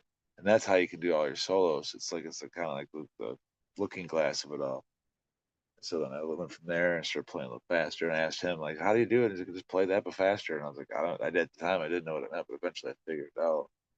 And just built my career up from there. Built my own guitar in high school and put some really made it super high end. It was like when you build it yourself, it's pretty cheap. And made this amazing guitar and just went from there. Just just started playing a lot of funk and blues, and I grew up on blues. I saw like Stevie Ray Vaughan, Eric Clapton, and all that. My dad always loved blues too, but like I was like seeing it on TV and stuff like that. Like I saw Eric Clapton play um, blues on Saturday Night Live, and I was just like, "Holy shit, that's how you do it." Before that, I was looking into Nirvana and stuff and learned all the power chords, just how to play simple songs. Then I saw Eric Clapton play that, and I was like, "Wow!" It was just like a '90s set. He was just ripping on this, playing some slow blues, but like absolutely shredding on it. And that's when I was like, all right, I get it. And then a Stevie Ray Vaughan commercial came out a little while after that. And I was like, dude, holy shit, he's just ripping. And so then I got into that. Thankfully, met some kids along the way that helped me helped me learn.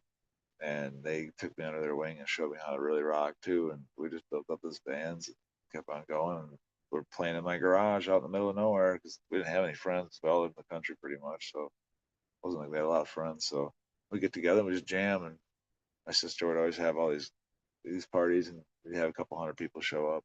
They'd never come down in the garage. They'd avoid us like this. They just avoid us for the longest time. We were always just like weirded out, but laughing about it. We'd go jam while they were doing that. And eventually, slowly but surely, one by one, they started coming down, and then like it just became a thing, and everybody started partying, and it became a festival. And now I do my thing called Festival, and it's actually a festival where it's organized and like do it right. We got all permits, do everything, kosher. And, like it's cool, man. The Festival Music Fest.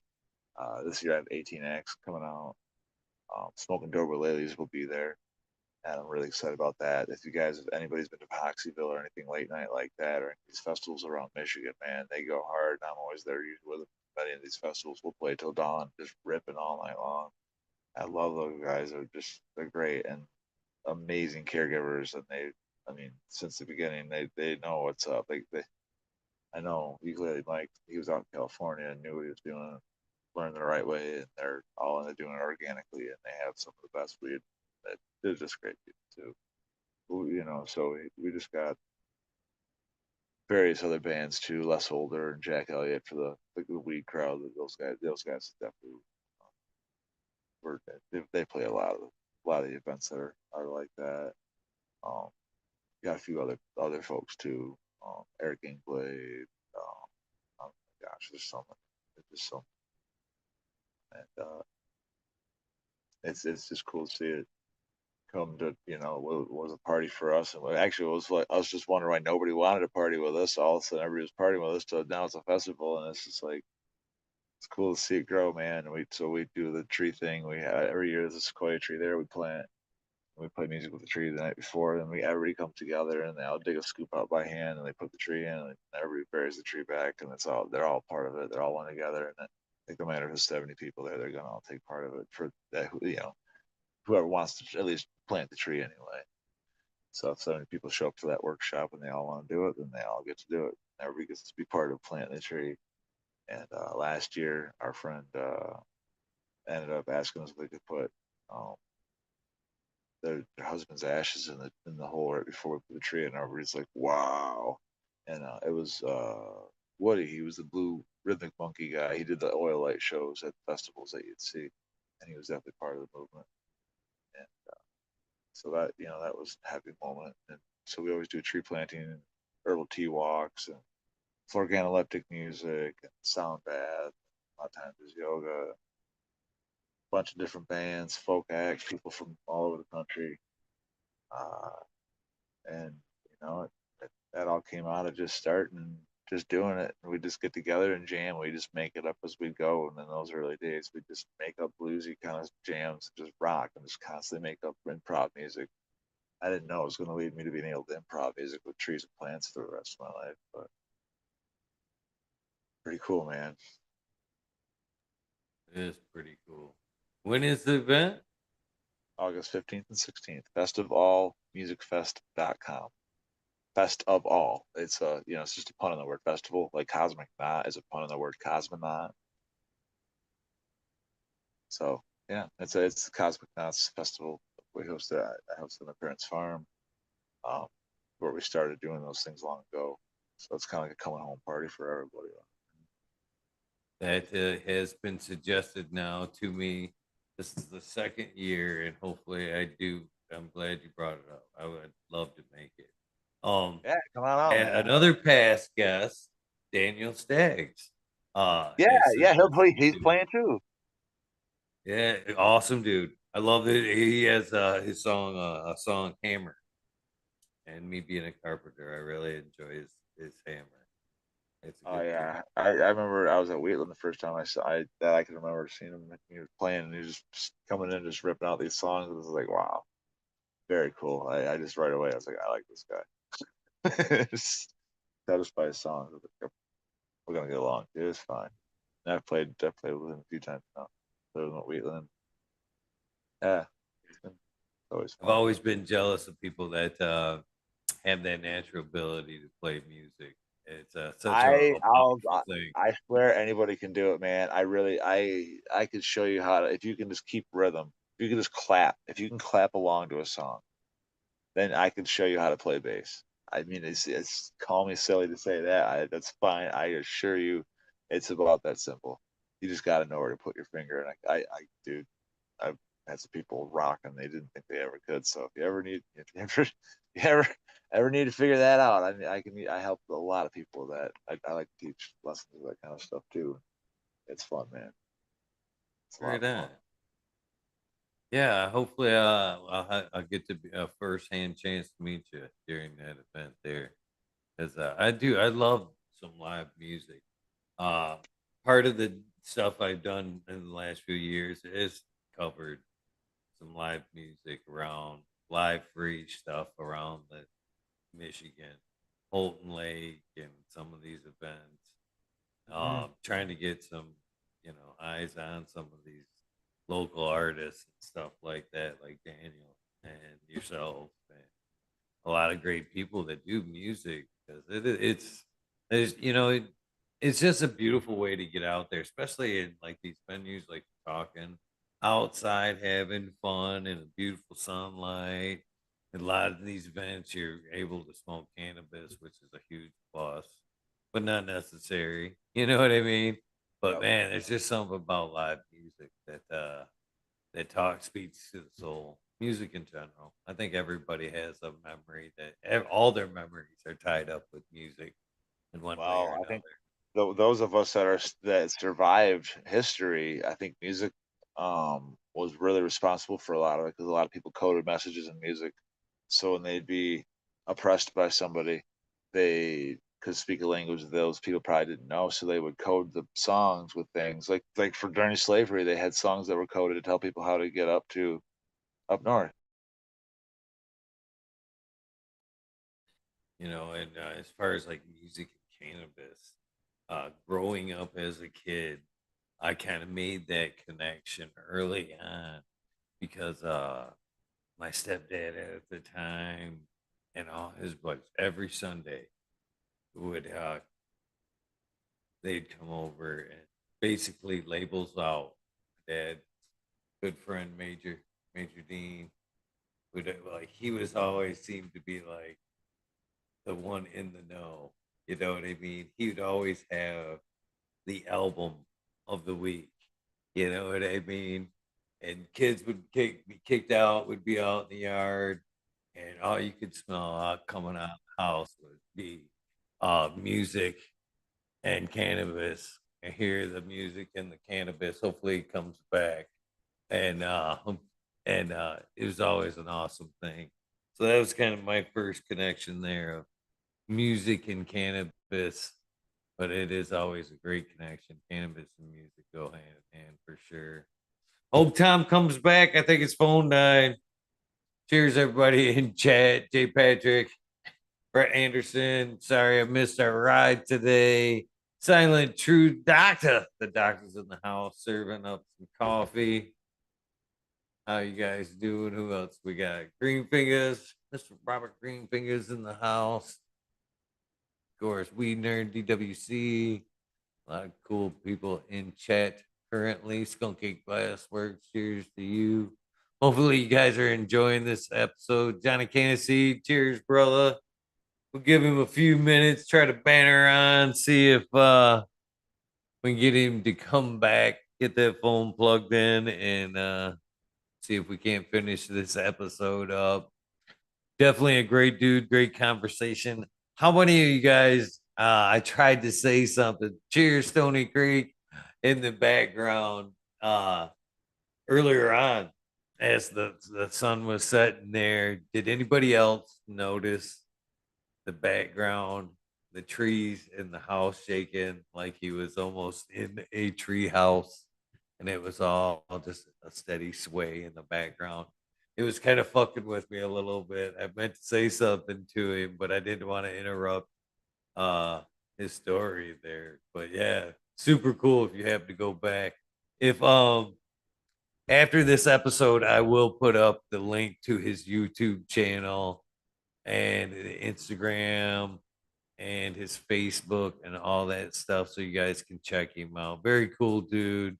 Hopefully you guys do check out the festival for all August 15th and 16th, I believe he said. I am hopefully gonna check that out myself. Uh yeah, super cool dude. J5420. Thank you, Kazoo, for recommending him. There's a couple other people that have been recommended for the show as well. If you have somebody you'd like to see on the channel, please give me a heads up. Here he comes. He's back.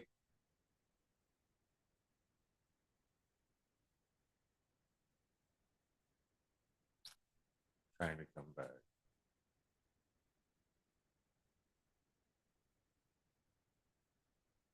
I think I said come in. Come back, Tom. I thought I hit come in. Come back, Tom. He popped back up. I don't know what happened. I thought I hit, come back, but I don't know what. We'll give it a few more minutes. Definitely worth finishing up this episode.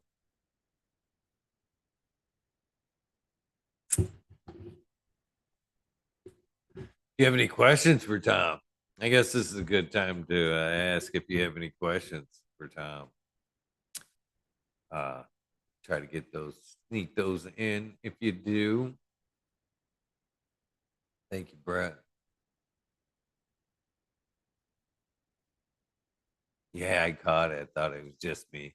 No, it wasn't. It was kind of super cool this way in the background there. Come on, Tom. I guess I should check the social medias to see if he's trying to communicate that way as well. I'll see. Oh, here. No. No messages thus far. I'm hoping it's coming soon. Pounding away, episode 846 tonight. That means you've got what? 30, 34, 30, 42 episodes? J5420? Kidding, not kidding. Well, consider yourself booked for 888 there, J5420. I am holding you to that. I am slotted for episode 1, Google. Can't wait to see you do your episode as well, Brett Anderson.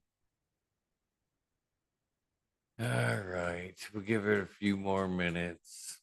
See what's up. Still early enough. You never know if he doesn't come back. Maybe we'll pick up Do We Nerd World. No promises. I still need to water, but where did he come up with the idea to hook the ideas from plant?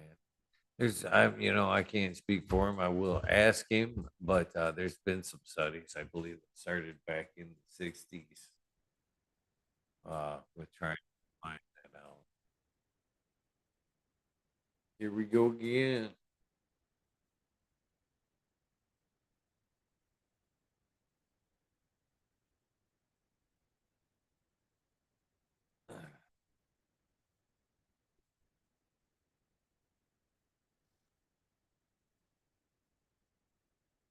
There we go. Cheers, Tom. Yeah, sorry about that. My phone died, and then it was fighting me to get back on. Yeah, I figured. I figured. No worries, brother. Yeah, I don't know where to pick up there. I guess I was making the connection of music and cannabis. Is where you kind of fell out there. Um, Mm-hmm. yeah, I remember my parents every Sunday. They would one of the friends would bring over their favorite album, and the kids were asked to leave, and you would fucking just smell amazing cannabis coming out of the house, and then the record of the week. So yeah, cannabis and music. I don't know. I much remember the two being kind of hand in hand. From for a long time. It's kind of where you fell out. If you want to take off on that, nah, whatever. But that's where we left off there. Yeah, yeah, it's difficult. It's a fact, man.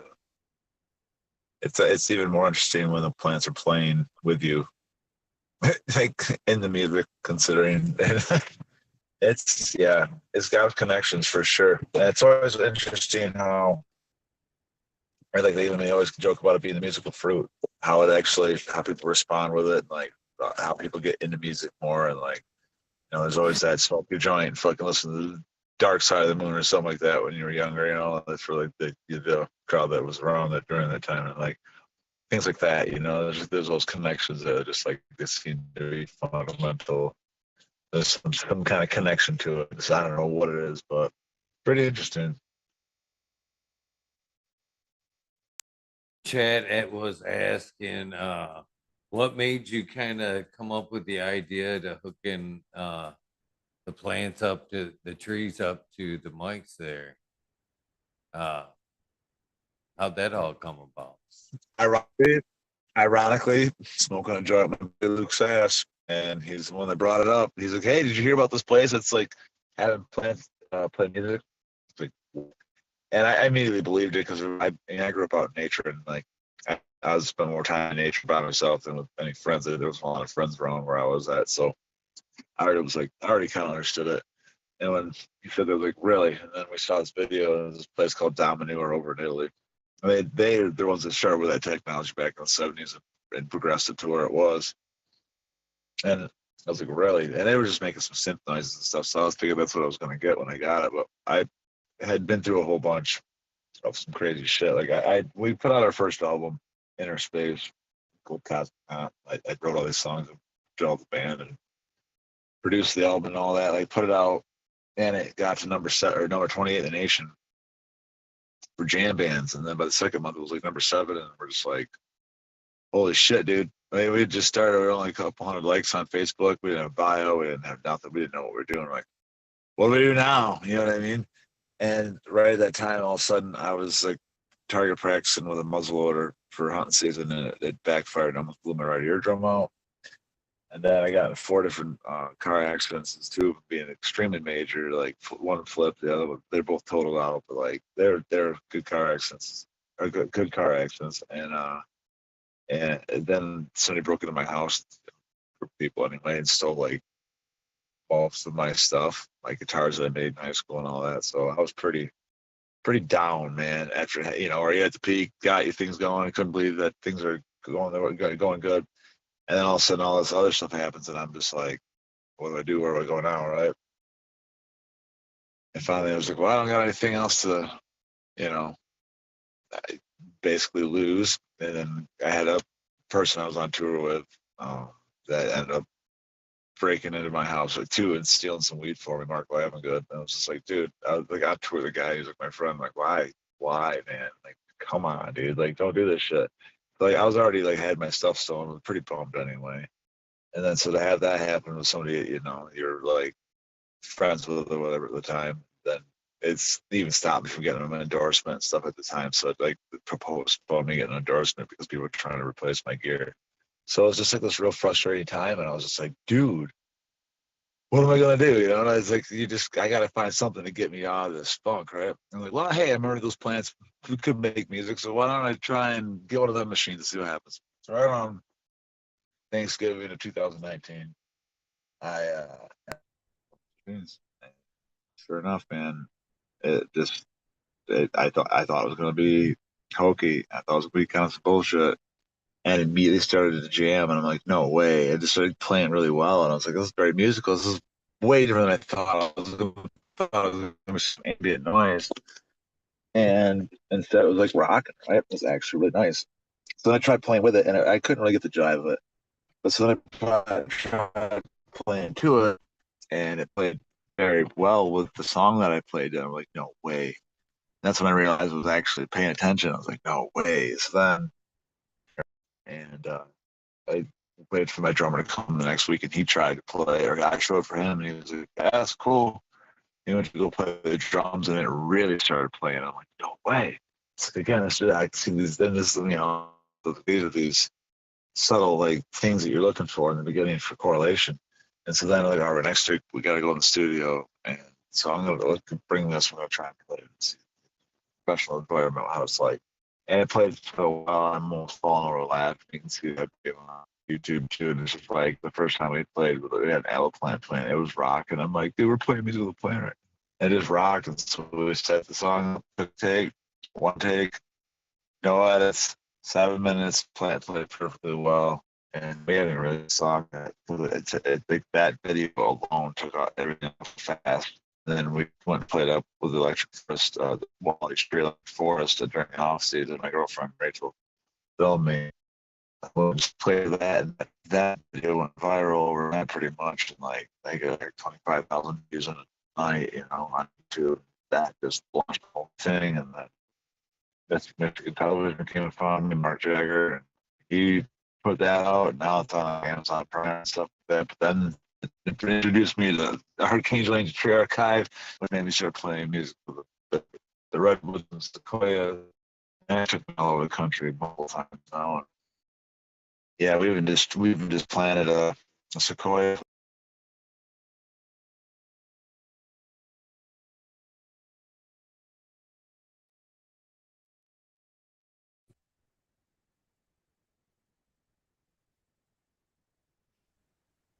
You there?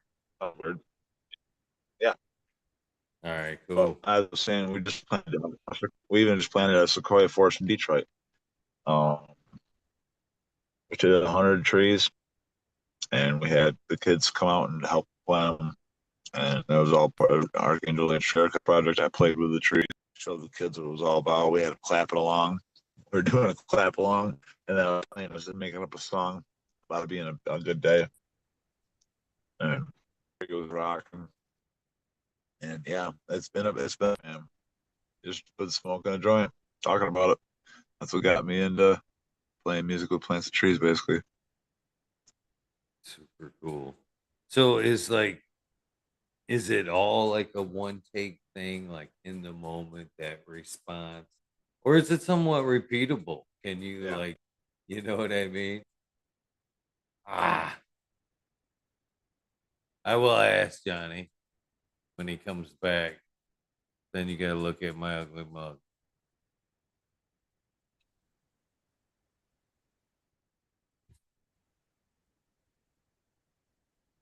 You I wonder why it's there? fighting us. Yeah, I wonder why it's fighting us now. It's been good all night.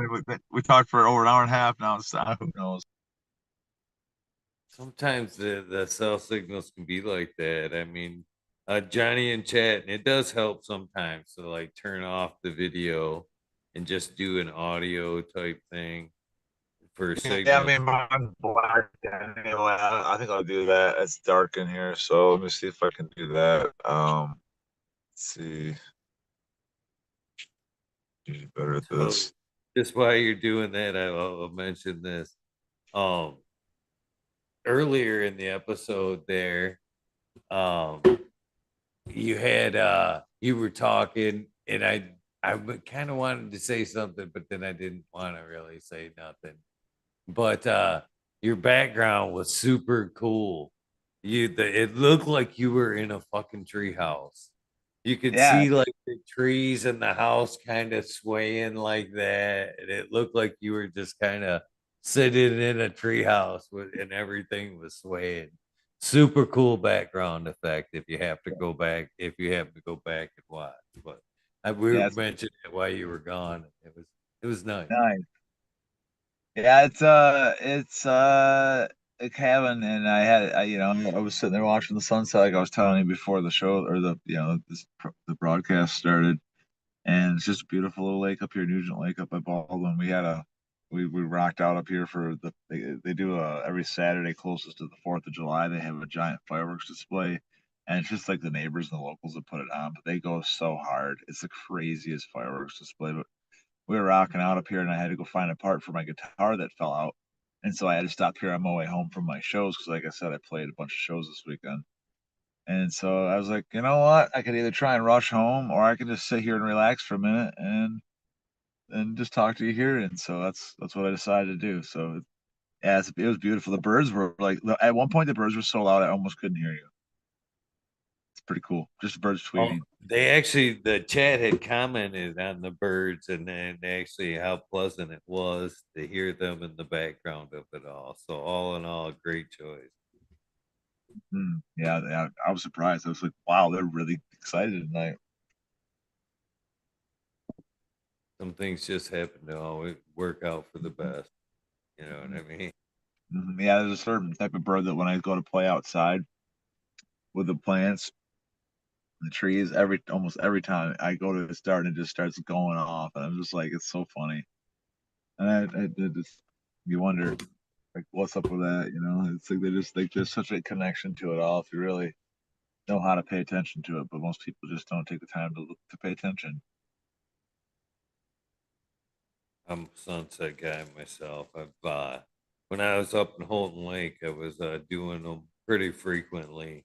Just one laying, playing some like blues and just letting Jack go while the sun sets. Man, I just don't remember you, and that kind of relates to the cannabis you were talking about, the atmosphere and shit. I don't remember all these kind of pinks and purples, and I guess I said sunsets weren't necessarily top of the list when I was a kid, but I don't remember all these beautiful colors and beautiful sunsets that we have today. We Oh, have. it's a lot because they're spraying. It's and that's not a conspiracy theory. They have it on Good Morning America and shit like that. Like it's just because if you pay attention, most that's because of the spray. Like they put the aerosol programs out there, and they say it's for trying to keep the atmosphere the way it was because they said the volcanic activity is diminished to such a point that they're trying to keep the particulates in the air to such a point that helps keep the sun at a certain rate. Otherwise, they think they're worried about the temperatures getting even worse, even faster. So a lot of what you see when you see those outrageous sunsets is a lot of times it's because of the aerosol programs. Beyond that, then you also have a lot of like the forest fires and stuff lately that are doing that kind of stuff too. So we're getting a lot of that. And that adds to it. So I guess what I was asking before the last time you dropped out was, are these experience, these jams with the plant, is it a one time or one take thing, or is some of the musical experience or songs, is it repeatable? Can you get them to kind of play back a I song? mean, you can get a slightly similar thing, but it's like it's not. It's always its own thing. It's like it's improv every time, but it's still like you can it'll play along with the song that you're gonna play, but it's gonna play along the way it wants to, and every time it's a little bit different. But I mean, every time I play a song, it's a little bit different too, so we get along just fine. Uh, How much, like, say, does the day you said that things change? Does the day, actually, like the temperature, the beautiful sun, make a huge difference in the plant and how it plays? I honestly, I've seen it change. It's so many. There's so many variables to it. It's hard to say. I mean, your mood can affect it a lot. What kind of music is around it will affect it a lot. Um, what people think about it affects it a lot. If that makes any sense. Like if the crowd's not really that into it, it'll just be like, why am I here? It's really strange. So I don't even know if the weather affects it as much as everything else. So I mean, the rain will make it happier, I think, a little bit or whatever. But like, wind will definitely probably make it act up a little bit. But there's just so many variables. It's hard to say, and it changes all the time. Like every time it's different. Every minute almost it's different. So I think it's just what it is. It does, teaches you a lot about life because it's what life's all about. You got to improv. You got to understand life. You can improv in life. You can do a lot, but you got to improv on. You got to be, you got to learn to improvise on your feet and make the best of what you got in the moment at all times. If you can do that, and if you can actually do that, and actually focus on just that, like do the best you can, do the good, the most good you can for you and everything else around you. That's it. It just takes that focus, that discipline, that I don't know that ambition really. It's just not. It's not easy for a lot of people. And I understand the American society, the American mindset is not designed for that. It's not set up for that. It's not meant for that. But like, you can get past it. Discipline, man. With discipline, you can definitely overcome that for sure.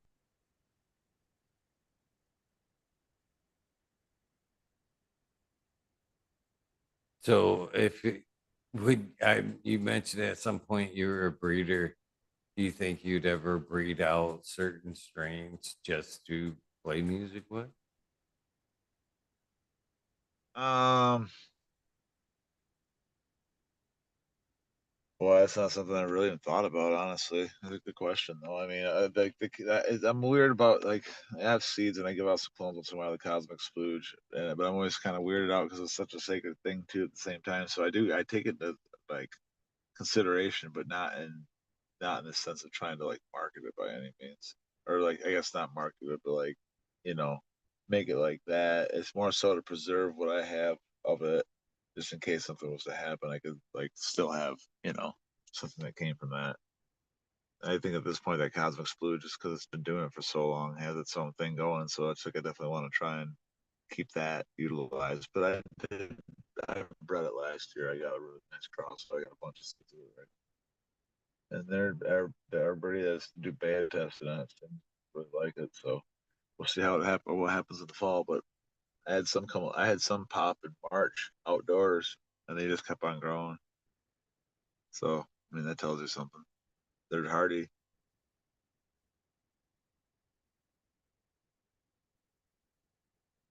I think the cold temperatures do make them hardy.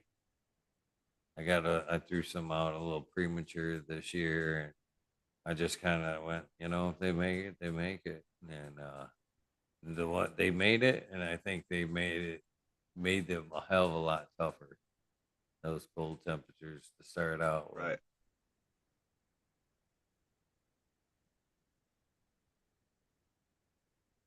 So Yeah. kind of if you Yeah. And the thing is, if you can breed them, if you keep reinforcing the ones that come up early and take it, and eventually they become acclimated to your climate, and they'll learn to get done earlier and everything. Man, it's amazing what can happen if you can breed strains consistently in an area.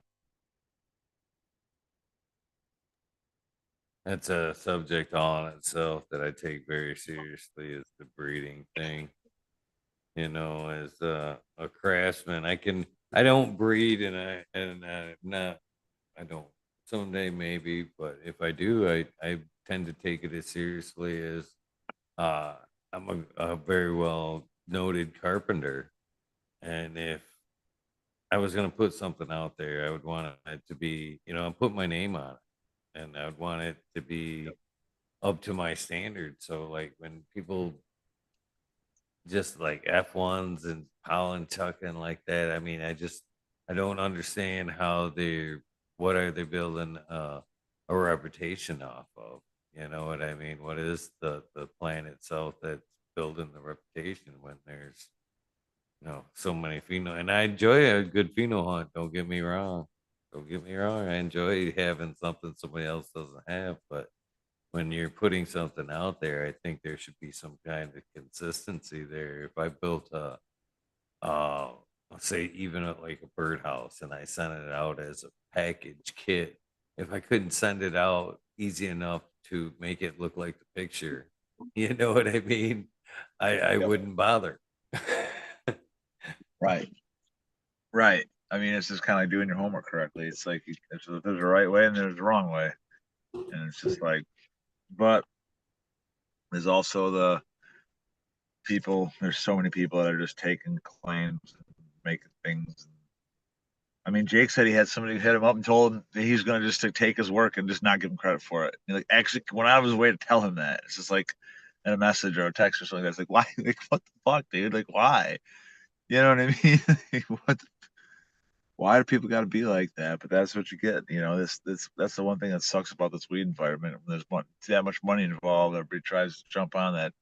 It's just in it for money, and the real people who are doing it for the right reasons get pushed to the sides pretty much. And people who are doing it for the real reasons aren't doing it just for the money, so they're not going to be pushing like the other guys are. They're not going to be his hype.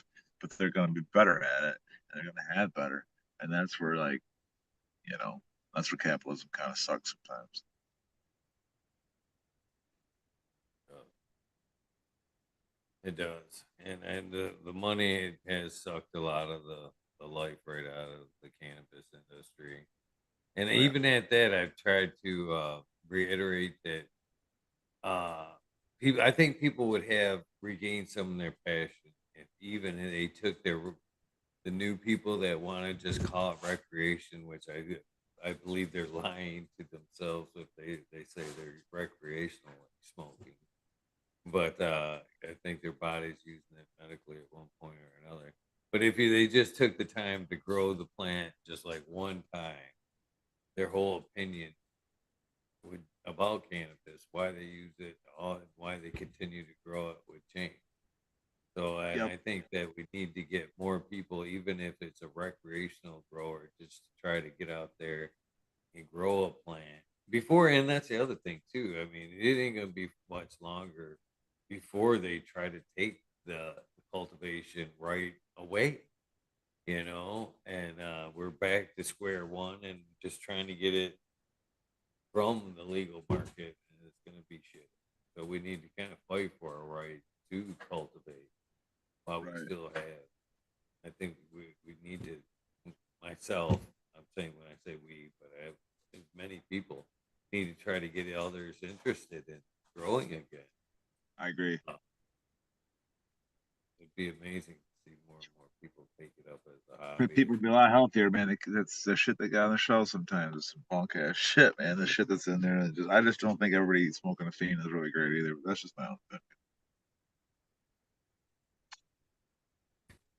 I've said at times, I've talked about the plant. The plant itself is a soil remediator, but it's a remediator of our soul. As we go in there and we work with the plant, as you talk about the music that goes on in the music in the room, how the plant responds to music, it responds to us, and I think that's actually what is the difference between a craft cannabis and what goes out in these legal markets. I don't think the people that are lucky enough to be in the cultivation circle isn't it isn't what it was for them. You know what I mean? It's a nine No. to five now.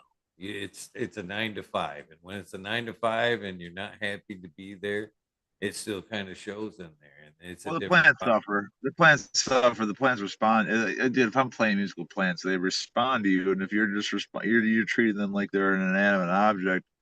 They're there to make you money. They're gonna just be. Again, that's what I was referring to earlier. Was like hollowing it out. You know what I mean? It's just like these plants are just getting used for the wrong reasons, man. Yeah, it shows in the overall quality. So they are a remediator. So you take that bullshit in the grow room, and a lot of times it will take it out of there. You can still have a good flower that looks amazing and smells amazing, but it won't have that heart. It'll be on the commercial level. But you know what I mean? It'd be like that same. But if you go into that grow room every time and you're in a good mood and you're happy to see those plants, it does show in the overall quality of that plant. They do Oh respond. yeah, and if you're using organics, it makes a difference, man. I've seen it. I've had tests that even show that like organics makes a difference. If you get a good compost tea, you can have 90 plus elements of the element chart in that tea if you want. If you use synthetic nutrients, you're pretty much usually stuck to 17 nutrients elements. What's going to be better, the one that has the full gamut of whatever it wants for a buffet, or the one that just is get fed strictly a, you know, force fed diet?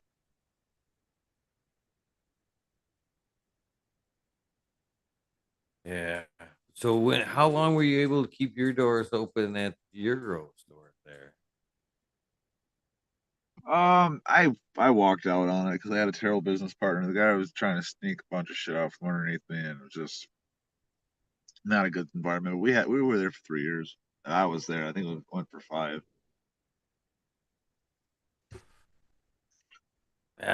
From what I seen the changing of the hands there. Uh, I seen Dirty Play come into town, and I seen it from town to town. And what I Oh, seen was money takeover. What they did was they took over the local grocery stores and then kind of closed them all down one by one. And the one yep. person, the group that I'm talking to is the one of the biggest investors now in cannabis, and that being the Hovington Group. And I watched him come into talk about the town that it was. Watched him come into Holton Lake, buy up the grow store, and make it nearly impossible for the local growers to kind of get their supplies.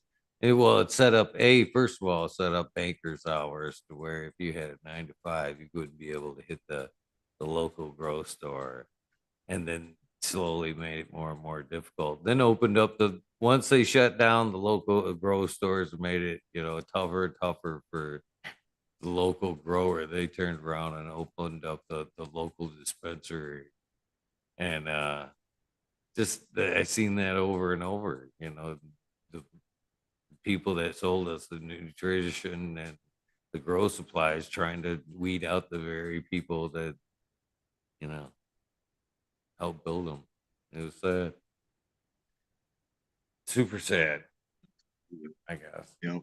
Absolutely. But I just I jumped out of that, launched the college not, and now I do what I do, and I'm super grateful for it. If it wasn't for that, I wouldn't be doing what I'm doing. So I'm very grateful.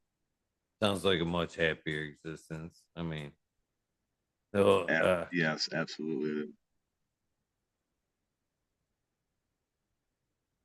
so do you mess around with the breeding at all these days? Yeah, I still do. A little bit here and there, not like I used to, but definitely have. Like I said, I got my Cosmic Spalooza. I'm working on a lineup, and I got a few other ones, Afghani, and a few other ones I'm trying to breed something with. I'm kind of trying to You focus work on on something. mainly outdoor. I Nah, it don't matter. But I got one right now. I'm trying to work on something with Jake where I use some of his something for a male, and then he's one of my females. So I get out of that. I have an idea of what I can get out of that. So pretty excited about that. I have my Holy Grail, and he has a Midnight Rider that's a Holy Grail cross of his, and his Holy Grail is pretty similar to mine, but obviously a different pheno. So what it does is it allows it to get like more diversity and of that same similarity, and then that way you get a broader spectrum of that, and that just increases the genetic potential for it for that particular phenotype. Exciting. What do you look for in a male? A lot of a few different things, and it depends on how you want to do it. But like stem rub's a big thing, man. If I don't smell right, it's not gonna be right. You could like it. I have strains that are so outrageously terped out, like in their own specific way, that like there's no mistake in it. The plant and veg, the females, like the plant and veg smells like it, right? It smells like that bug. Like there's no way you can smell the leaves of that plant and know what plant it is, even if you weren't sure. It's that potent, right? So I look for that quality in a male, and if I'm going for something that's got to be bred in with something that I'm doing, then I want it to be similar in that way. But then also structure. I've seen males that um had absolutely like amazing like stat colas pretty much like of male nuts and actually look like colas.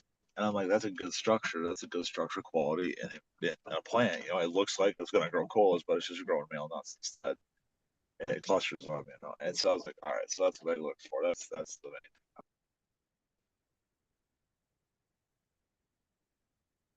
Getting tougher, guys. Thank you guys for toughing that out so far. But the cell phone can be a tough beast.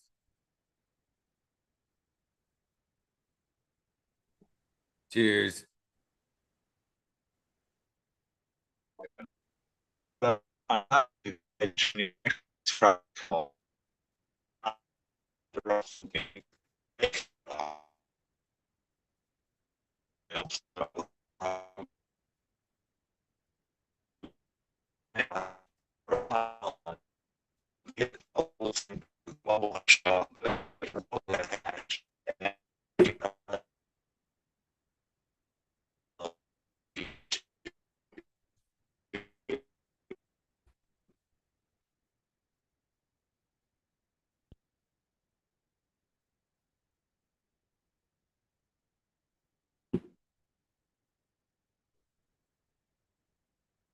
Dang it.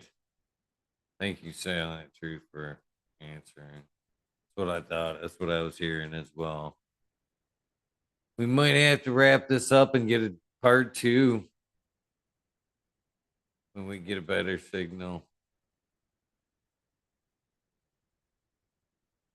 I do appreciate you guys hanging out. How's my sound? I got a new mic yesterday.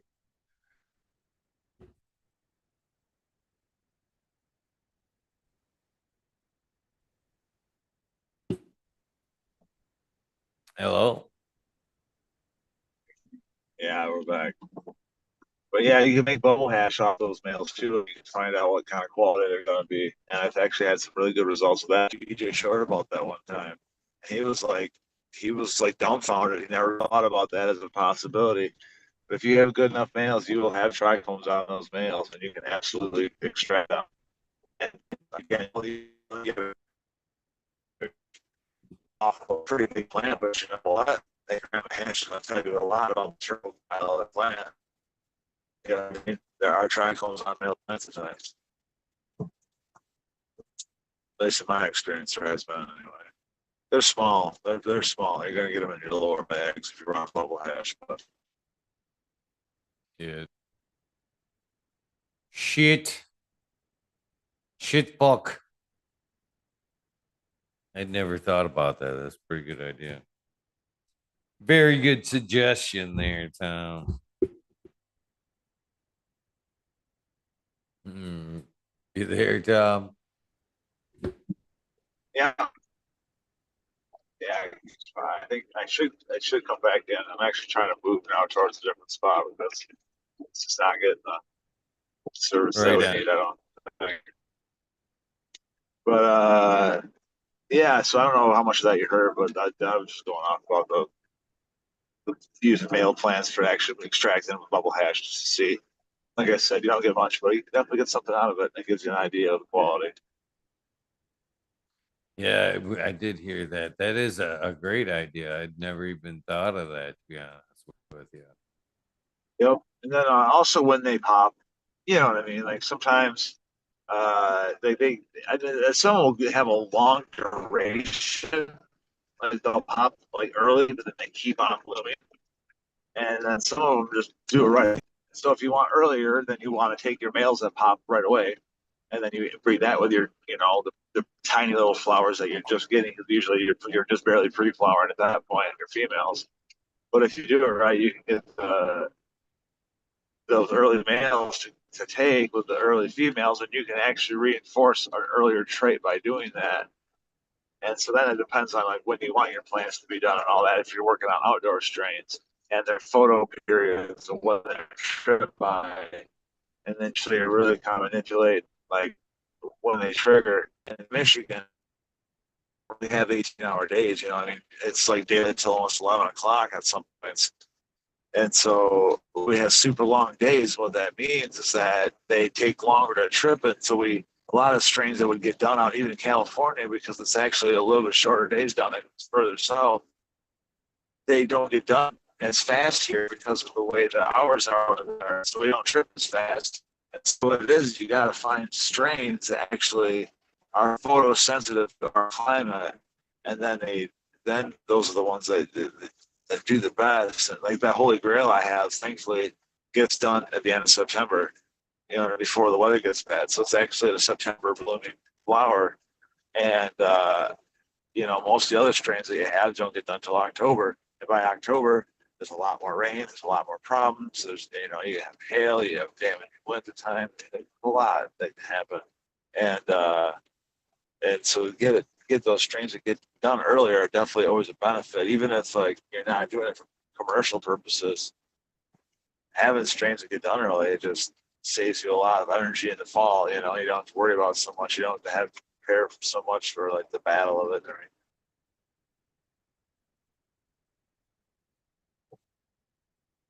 It takes some time to climatize a strain for sure. Absolutely, it does. You know, I would say at least 7 years to get even a good basis for it. And that's, you know, are you going to open pollinate? Are you going to specific pollinate? Like, what do you know, how are you going to do it? How do you want to do it? What are you going for? Are you and what kind of traits are you going for? DJ Short always iterated that you can only select three different phenotypes or three different traits to become like to homogenize it or to, like to breed it where they can become consistent, become dominant. And he said, any one of that, it's hard to pinpoint down more than just three particular traits. You know, it's one of those things that's just it's you gotta just you can only do so much. So what are you going for? You gotta know what you're going for to even get there, I suppose, right? You gotta have a direction before you can have any movement, right? So do you think that's more of an answer to the bottleneck there is breeders not necessarily trying to chase hype, but trying to just climatizing cannabis for your area and trying to make the best out of what works in your area and stop trying to just breed anything. I think the modern day bottleneck, maybe absolutely, but the original bottleneck, I, the more that I see stuff come out and everything like that, I wouldn't be surprised if that was very extremely orchestrated.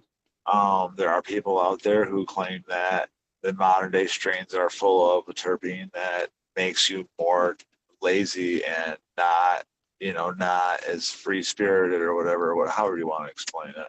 Not even not as free spirited, but just stoned, not high. Right? Everyone talks about how the old weed used to get you high and it doesn't anymore. It's like it gets you stoned, right? A lot of it's the main thing. And they say that there was something brought into it that changed that potentially. And there's some people that claim that there may have been some manipulation from some internal sources to make that happen.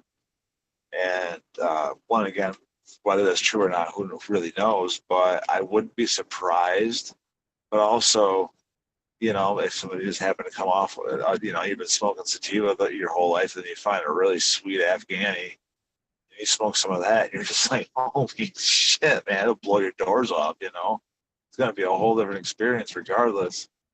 But regardless of what it was, whether it was just predetermined by selection or whether it was an actual bottleneck, that skunk number one kind of took over everything, and it's kind of got its lineage in just about everything somewhere. It's has a lot to do with that. I mean, DJ's work, DJ Short's work has a lot. I mean, the blueberries and a lot of the purple strains. A lot of this purple that we see nowadays is coming from from DJ's work. I remember him claiming that at one point they did the genotype like way back like 10 years ago, and or however that worked out. They mapped it. He said 70% of it had a link to his somewhere in there. And I don't know if that's true or not, but I just remember hearing him say that stat. It wouldn't surprise me. Some of these guys. You only had a handful of the Hayes brothers. They are the ones responsible for Hayes. Um, Sam the Skunk Man. He's the one that was responsible for Skunk. I mean, Christ, even Josie with what he did with Gorilla Glue.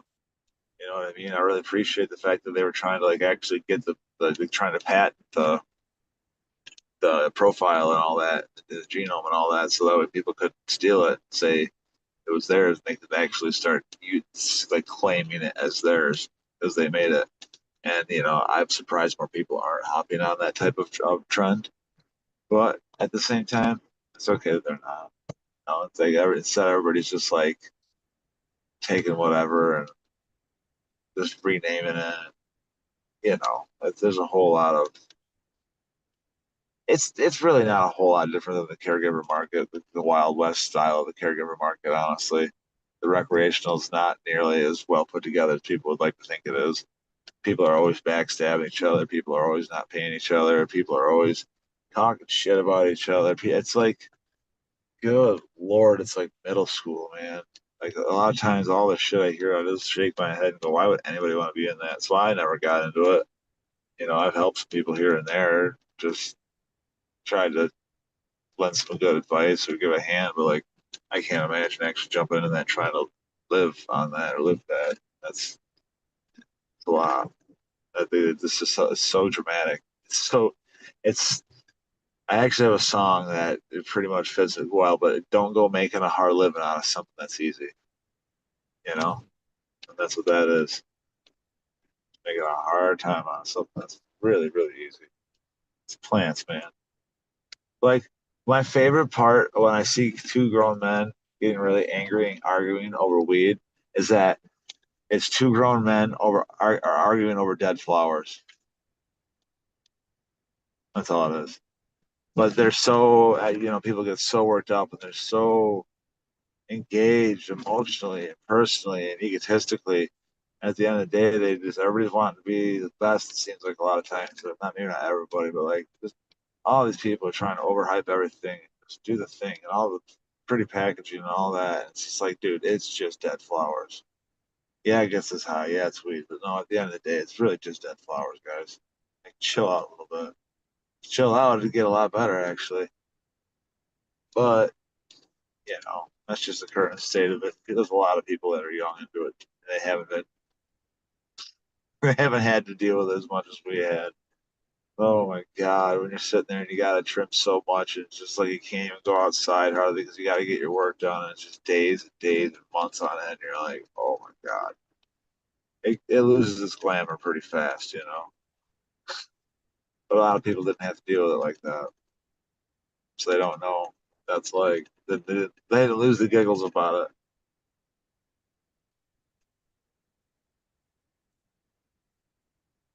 Yeah, state of cannabis is kind of ridiculous these days. But I think at some point the heart will come back.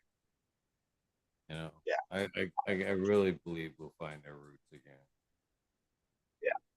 I mean, out in Cali, there's still like certain guys who are really, really, really good at it. They were from the old market that are just kind of adapted into the new market, and they're still getting outrageous amounts of money per unit. It's just, they're just good at what they do, and so therefore they still can command a high price, and that'll happen here too. I think that we just those people are still. To be honest with you, in Michigan, I think the black market's still giving them enough money that they don't even care about going into the front market or for the whatever the recreational market. So a lot of these people, if they're doing it right, are still making their $1,600 a pound or whatever it is they're looking for, and they do, you know, however many of them at a time, 10, 20 at a time, and they're good to go. They do that every 2 months, and what the fuck? I mean, why would they? Why would you want to pay $25,000 a month or a year? I mean, for your license and all the other bullshit on top of it to be a recreational thing, when they could do that and they already were doing it. They know what they're doing, and whatever. I'm not condoning or saying bad things about anything. I'm just saying the facts. That's just how it is. It's just there's people who they know what they're doing with it, and it works for them in their market like they do. In Michigan, it's a pretty gray area if you're still in the medical market, so you can still do your donations and stuff like that. There's definitely plenty of people out there who are not even doing that, which always blows my mind when I'm at those events. And I'm like, so you guys got your card? And they're like, no. And they're sitting there with like fucking 20, 30 pounds on their table and shit. And I'm just like, you don't even have a card? Like, no. Like, why? At this point, you might as well just to do it. Like, come on. Like, why? Pretty funny. But, that's just okay. It's the end of the day, that's a little bit of freedom, though. Like the like, are you hurting anybody? No, you're not hurting anybody. So if you're not hurting anybody, then that's cool. Like, then why does it matter what you're doing, kind of thing. And I understand that. I understand like that bit of American freedom, where it's just like, dude, if we're not hurting anybody, we should be able to do it, right? But I also understand the other side of that, where it's just like, well, it's not regulated, and they could hurt somebody if there's like mold in it or poison in it or whatever. So it's a fine line to walk there, man. It's how much freedom do you give? And should it be all like for everything, and then people get hurt, and then we reel it back, or do we just try and put up boundaries now? And it's like, I can understand why a lot of people in charge that don't know what we know struggle to make these decisions. Like for example, when I've been in like Congress and stuff like that, and talking to people and doing the whole thing, whatever the however many times, I don't know, a handful of times that I've done it. What I found more than anything, almost always, is that they're a lot of times not as against us on the smaller level as that it might seem. They're they're more uneducated than anything. They're traditionally more uneducated than anything, and they need people like us who actually understand, aren't all riled up, pissed off, wanting to come down there with a pitchfork and and a torch. They want people who can actually talk to them like an intelligent human, explain to them why it doesn't work or why things don't make sense or why they shouldn't be doing what they're doing. They'll listen, but you got to be intelligent, you got to be articulate, you got to make sense and have a clear focus point. But they will listen, and you can talk to them, you can talk to their aides, you can make a difference. But if you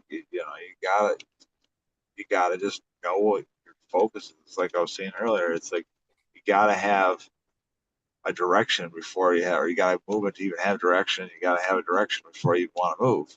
If otherwise you just move it to go anywhere, that doesn't always work. You can exhaust yourself that way. So the whole movement really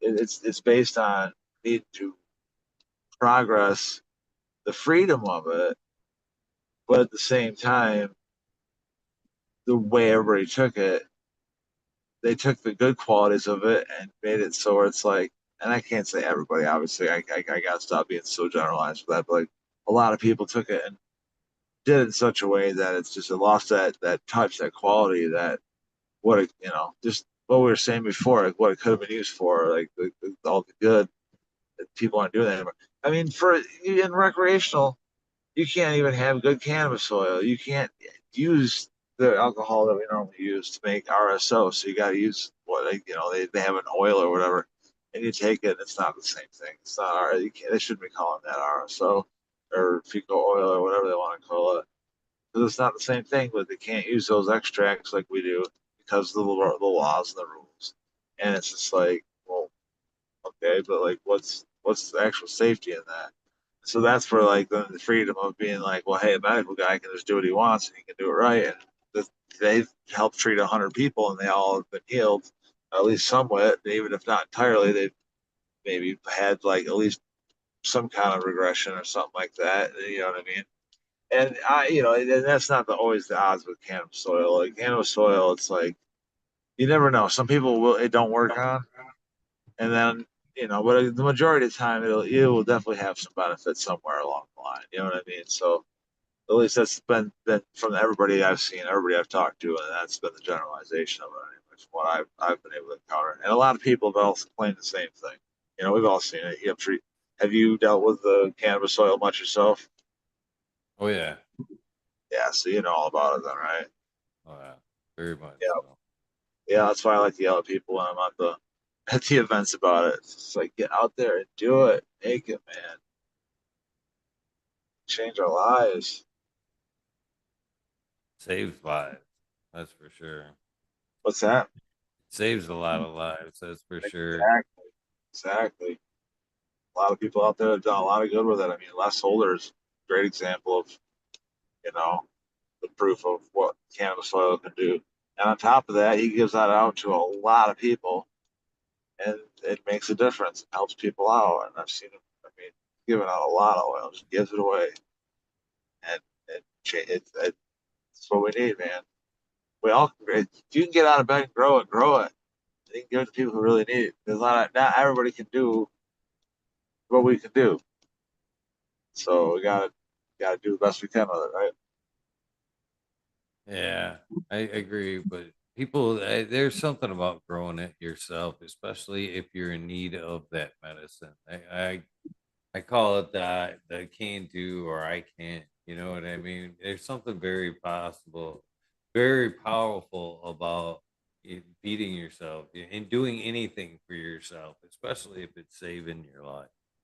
And one of the biggest things in cannabis I have found is even if, especially when it comes to the oil, if it's the cancer people, if they don't catch it in time, or it's just one of those cancers that don't respond well, or any other ailment, if it offers a better quality of life during the rest of the period they have, that's all it's about right there. And cannabis is I think that's why we all use it. Is it offers us a little bit better quality of life than overall. And I found through the cultivation side of things, and especially if you're using it, that whole quality thing keeps reiterating, through the whole thing.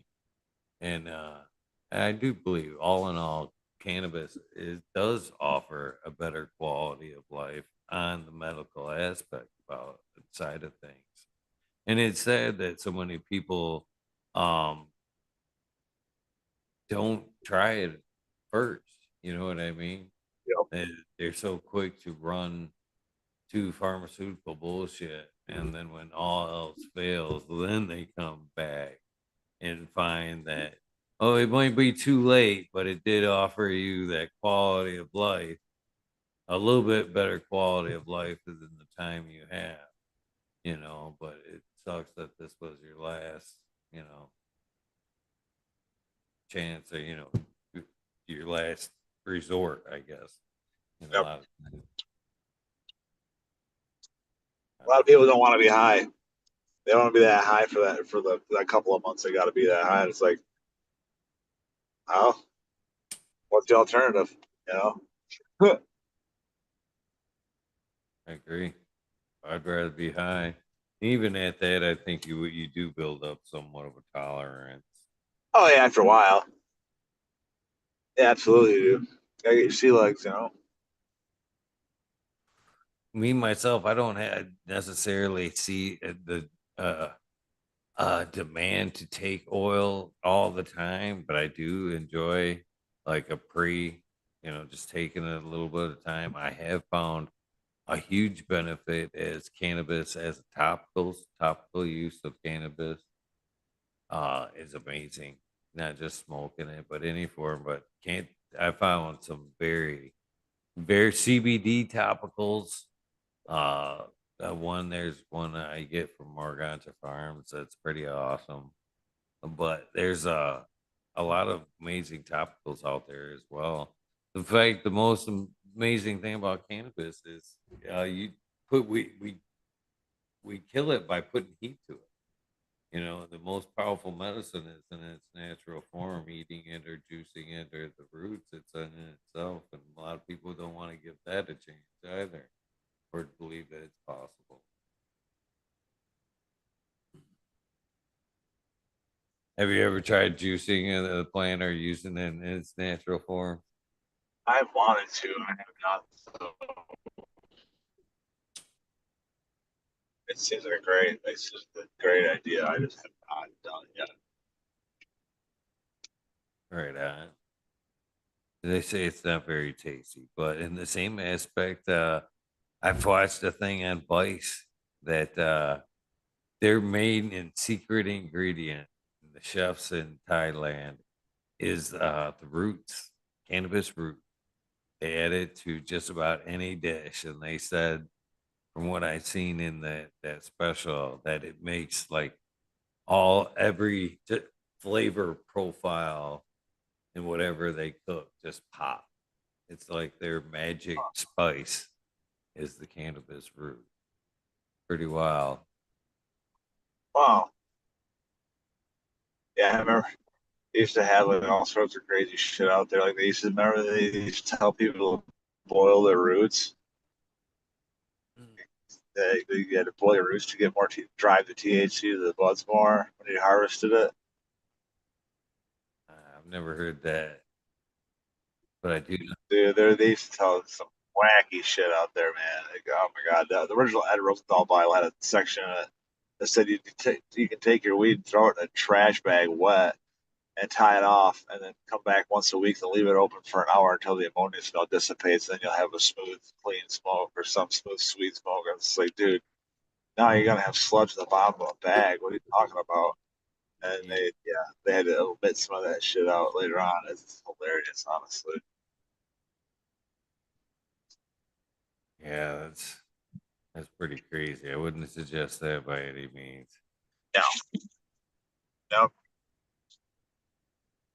definitely not.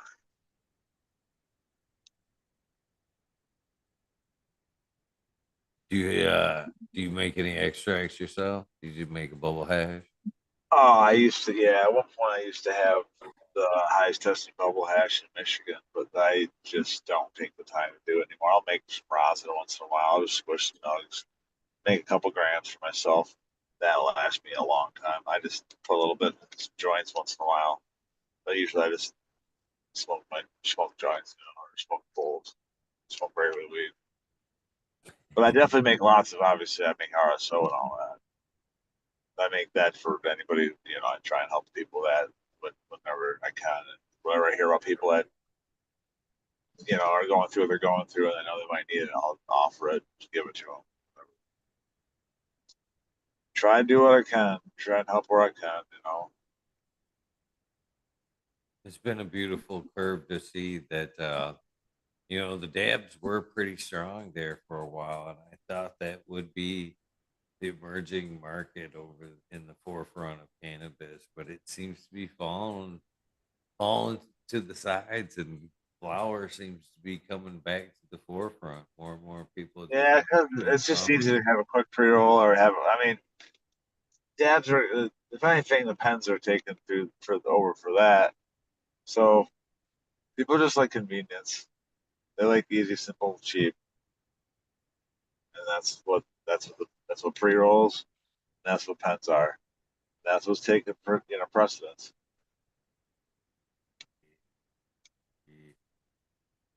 Wouldn't smoke the pre-roll. Nothing good in that shit. Nothing What was good that? either. Said I wouldn't smoke a lot any of those pre-rolls. There's nothing good in that shit. Yeah, some of the companies are all right. I'll tell you what, man, we got Gems Genetics, Strange Roots. I don't know how many people handed me joints, and I was like, a lot of them were just like, no, nope. And some of them were like, they're all right, but there's nothing to stand out about them at all. And then every time we get a Strange Roots joint, especially their Cherry Licious, it was just like, wow, you could feel it. I mean, everybody that was playing music, I was smoking with the musicians, and they were just like, these guys smoke a lot of weed. Like, wow, you smoked that one. So that was cool. That was good to see. They're doing it all organic. I know Denny's their main grower. He learned a lot from me back in the day from all the organic side of things like that. So it's really cool to see somebody take it, go farther with it, do so much with it. It's just a cool thing. But that again, there's the organics though, kicking ass and like making the difference. So I agree. Strange Roots has been on the show as well. nice. Good dude. Yeah, yeah, absolutely. It's a word.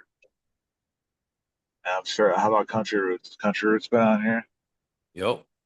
Yeah. Yep. Yeah.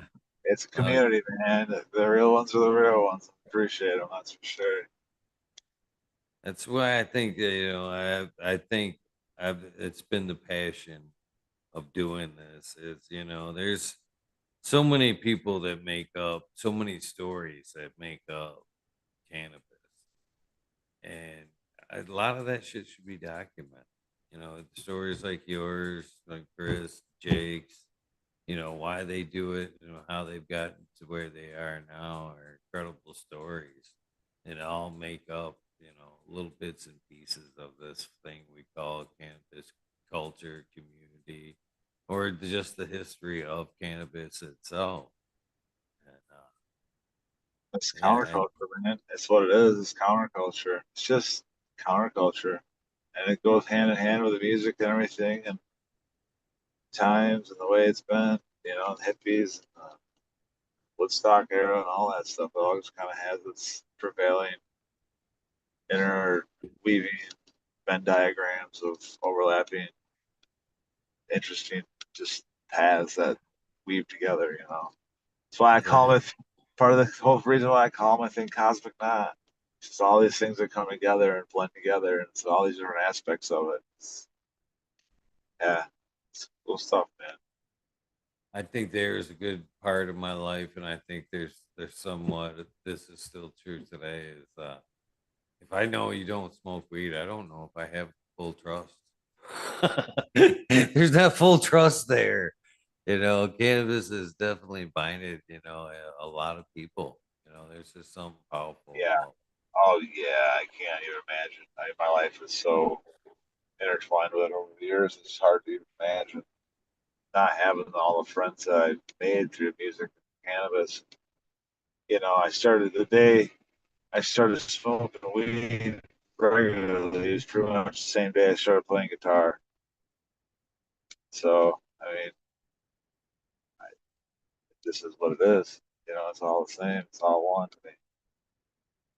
It's kind of cool like that. I'd like to come catch an episode. Would you be interested in doing another like just a music episode? Absolutely. Oh yeah. Yeah, probably. I would imagine probably have to be after summer. I mean, oh my God, I got a an event coming up the grassy knoll, Cosmic Dixon's violin. Yeah, are you familiar with the grassy knoll?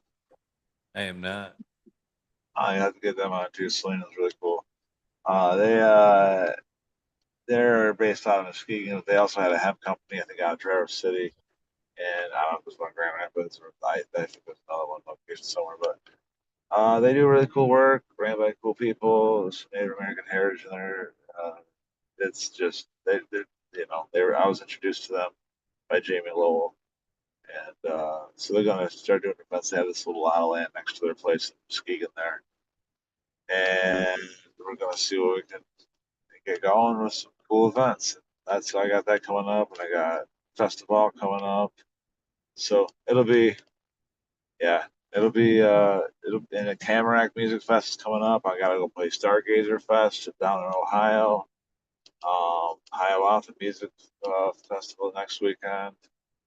Um, Coast Guard Fest, I think, for Grand Haven too coming up. My God, Barefoot Free Yoga Festival. I don't know. There's more. You know, once summer gets rolling, it's just there's so many gigs and so many events to plan for, and all these working parts and all these things you got to do. So just gonna take it as it comes. But yeah, I think like maybe towards September, something like that, would probably be better for that. Anytime you have free, my friend, I'd be more than grateful. All those Yeah, jump towns. in. I'm Is that sorry. Go ahead. yeah, feel free to remind me as much as possible. With all these events going on, it's hard to keep track sometimes, but I'm definitely all about it. I want to do it for sure. You know, I never had realized. Uh, I'm from mid Michigan.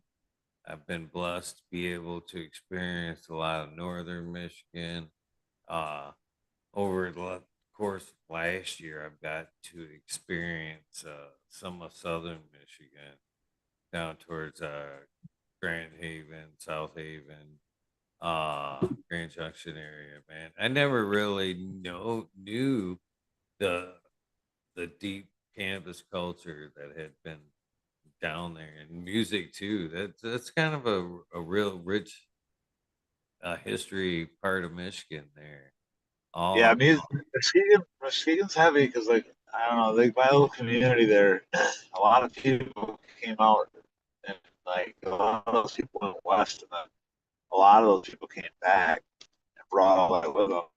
And so it's you know I learned from those guys out in California and taught a ton of people on that side. They brought how to do it organically, how like what genetics were, you know, what Kush actually was, like, what quality, actual quality cannabis. And there's also, quite a few other growers that were really doing a great job there. And so it just like that really helped with that. And then there was just underlying community there that, back in the day there was what we call political. All these people would come out from all walks of life, and they would always hang out and make music, and then we just smoke joints out back. And that was like my first time, like where it was just like such an open public thing, and no one gave a fuck, right downtown area, and it just kept going and growing. And honestly, I know a lot of people that used to play down there that have gone on to play with them, like the modern day pop scene. Like, I mean, the big people, like the famous people. Like, it's crazy how much that Muskegon, you know, uh, crew influenced not only cannabis in this area, but like a whole modern pop culture too. Like these people are like there's so many people that are part of the churches and the people that they're pumping out in Muskegon. So many of those people went on to play some really great music with some of these people. They still are.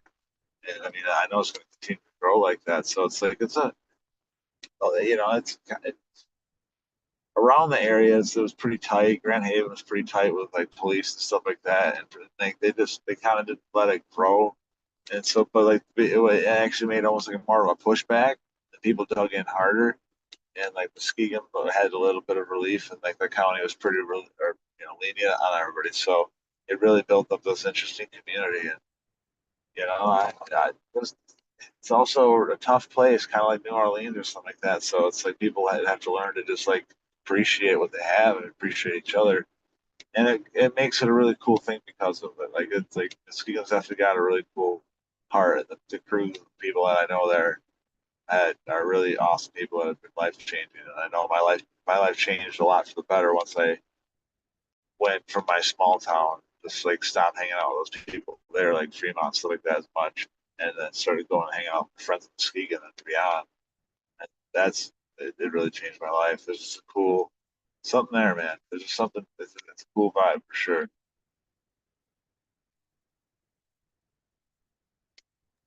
Definitely a cool place. Definitely a cool place. A lot of great places in Michigan too. I heard you at one point in the interview tonight mention Rainbow Farms, which I don't think a lot of people necessarily know the history of Rainbow Farms, but that's a crazy story all in itself. Uh about cannabis, Michigan's cannabis history. But yeah, it's a pretty wild story. Pretty Yeah, wild place too. You can still feel, I mean, and this is just my opinion. I think you can still feel a lot of that, the end result of Rainbow Farms on that land still. I've been down there for a few events in the last few years, and man, I think I can feel it in the ground. yeah, I believe it. Wow, then I mean, great. That, but it was different then though too, because like that, there's also the incorporation of wanting to like include everybody in the thing and like the rainbow gatherings originally like all around the world like you bring in Native Americans and do the thing and the Aboriginal people and all walks of life and you do the ceremonial things and all those things and there is something about that there is something very fundamental but also those people die on that land, man. People came the, the guys came in and shot people and so like that energy is there and it's imprinted there, and it was like tragically, just kind of like imprinted in its own way. And it's gonna have. It sure was think that there's gonna have to be some start to that, right? Oh, for sure. And not just, and I think that's to go for a lot of places, man. I've been on some, especially in northern Michigan, where there's not, it's still a little bit more raw. But I've stood in a few places in northern Michigan where I'm like, this is hollow ground. This is some shit's been imprinted right here on this ground right here. So I Yeah. think you can, yeah, shit can be imprinted on that land. It just never goes away. Oh, absolutely, absolutely. energy. Kind of maybe Yeah, it's like muscle memory, how we can get muscle memory and it not gets water stored. holds memory. I think people forget that too. Water definitely holds a lot of memory. Something to that. That's a pretty wild statement there, considering we're all pushed to drink so much water lately, and it is very important. Hydration's a serious issue. Yeah, But with it, if you got you good water, and they good luck finding that. You know, like we've almost destroyed all of it. There's water, but it's not what it used to be. Like there's a fecundity that used to happen. I mean, an energetic response. There is seaweed that used to actually go and grow against the current, growing upstream because of the way everything used to work. And back in the day, the old timers would say when you saw it stop growing up against the current, you know that there was something going on. And now you almost, people would probably laugh at you if you told them that that even existed because of the way things are. So it's just like there's waters. That's a whole. Honestly, that's a whole nother episode. Like what what I think about water, like what it does, and actually having good clean water fact that they pollute like they do and the fracking they're doing to ruin our crops to sell us more of their water. And everybody's, yeah, and it just seems to be a thing that seems to be more and more prevalent. The way things are going with a lot of people in the city and stuff like that. Yeah, water is really important. And you get artesian spring water that comes from the ground. It's actually, you drink that every day, it'll change your life. And drink enough of it. You got to drink a good amount of it. They say half your weight in ounces if you can. And more if you drink caffeine. yeah, that's a crazy thing that water all on itself. Because yeah, it is tragic what they've done to the water. What Midland alone, what Dow's done to our water supply here in Michigan, what companies have been allowed to just do it to the water supply in general. Yeah, yeah, yeah. Yeah, I'm All sitting in Flint, Michigan right now. Talk about water stories. I don't think, but thankfully I've been in this town different times, and but I luckily got out right when the water went bad, and newly back to Flint. But yeah, this is a town that knows a lot about water struggles right here. Oh yeah, it's terrible. I had I protested the Capitol and had it so they didn't I held them up after hours. I held I had it so they weren't they couldn't close their doors. We had a bunch of my friends in there and stuff like that when they were passing that emergency financial manager act. Cops had to come in and ask us to leave. We did and all that, but uh, yeah, that's some wild shit, man. Like that, we knew that was going to be a problem before it even happened. And Michael Moore, there's thousands of people out there that day when they were going to pass it. And Michael Moore said he was going to show up and to lead some kind of whatever. And he didn't. He duped everybody. So everybody was outside at 1 o'clock. He was supposed to be there at noon. He didn't show up. So everybody's out there. It's 1 o'clock. They're still waiting for Michael Moore. Meanwhile, they're going to go pass the bill in Congress, the Financial or Emergency Financial Manager Act. And so I helped my friends come in there, and it was just me and my 5 friends. We watched them pass it, and I'm not on either political side. I'm just going to say exactly what happened. But the Democrats tried to amend it and tried to stop it as much as they could. The Republicans wouldn't let them.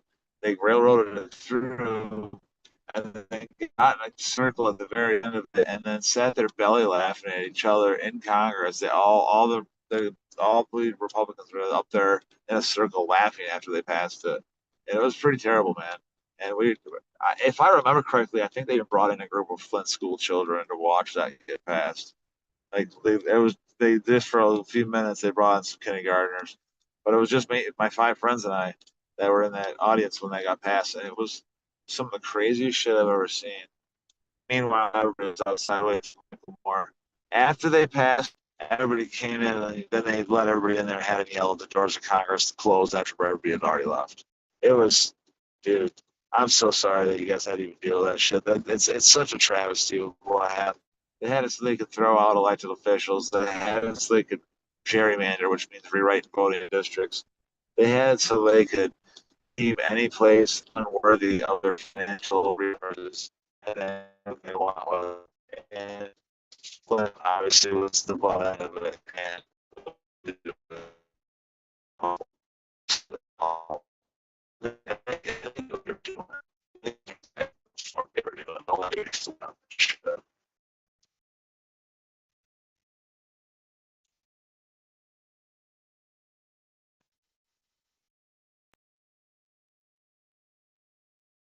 Yeah, politics is definitely a fucked up thing for sure. What they'll allow for our health. Oh, So there's no worries about health. It's just they don't look at it for health. They look at it for what should it.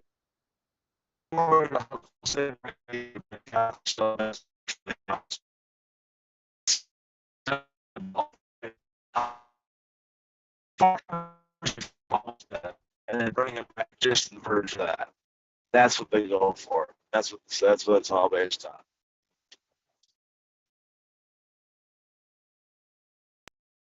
sad. Sad. Yeah. I don't think enough people get involved or want to get involved into politics for one reason or another. Yeah, we should work on going here. Early.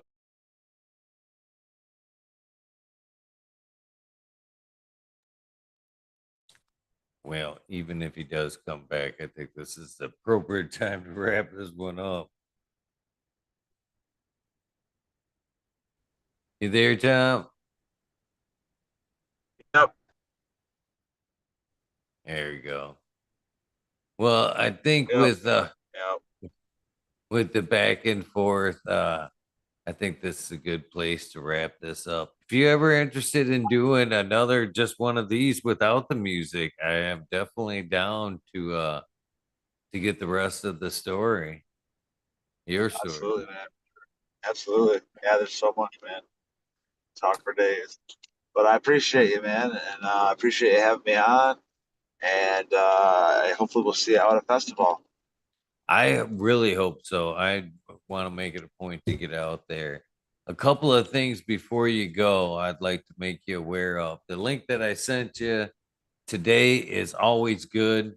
I do outside of like the interview thing. I do like what I call the Weed Nerd World, and the Weed Nerd World is like a panel show.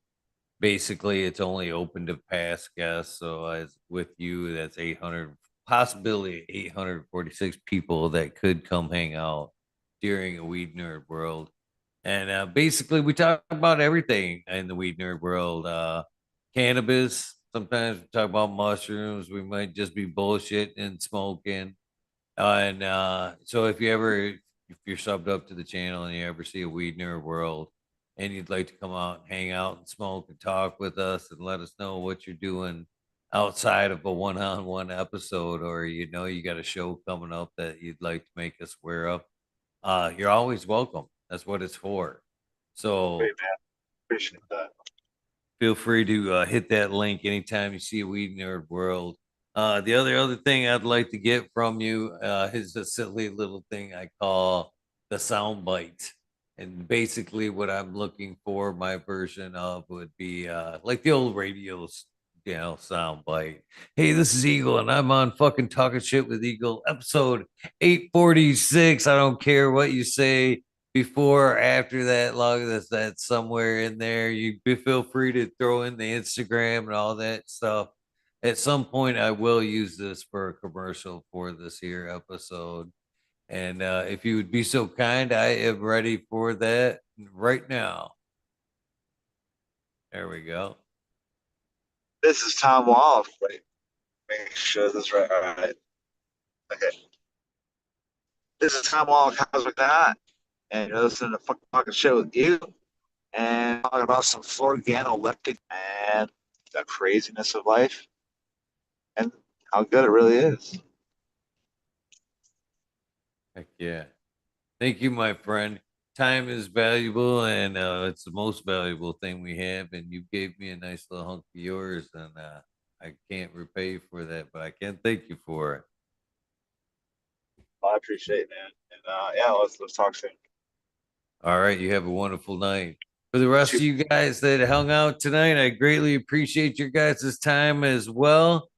Thank you very much. And most importantly, don't forget to do something nice for somebody. Random acts of kindness do save lives. And with that being said, me and Tom are out of here. Have a wonderful night. Thank you again. I'm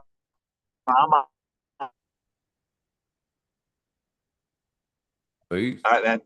Yeah, the moon's coming up right now. Like that, just as when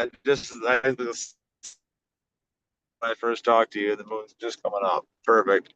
Have a good night, man.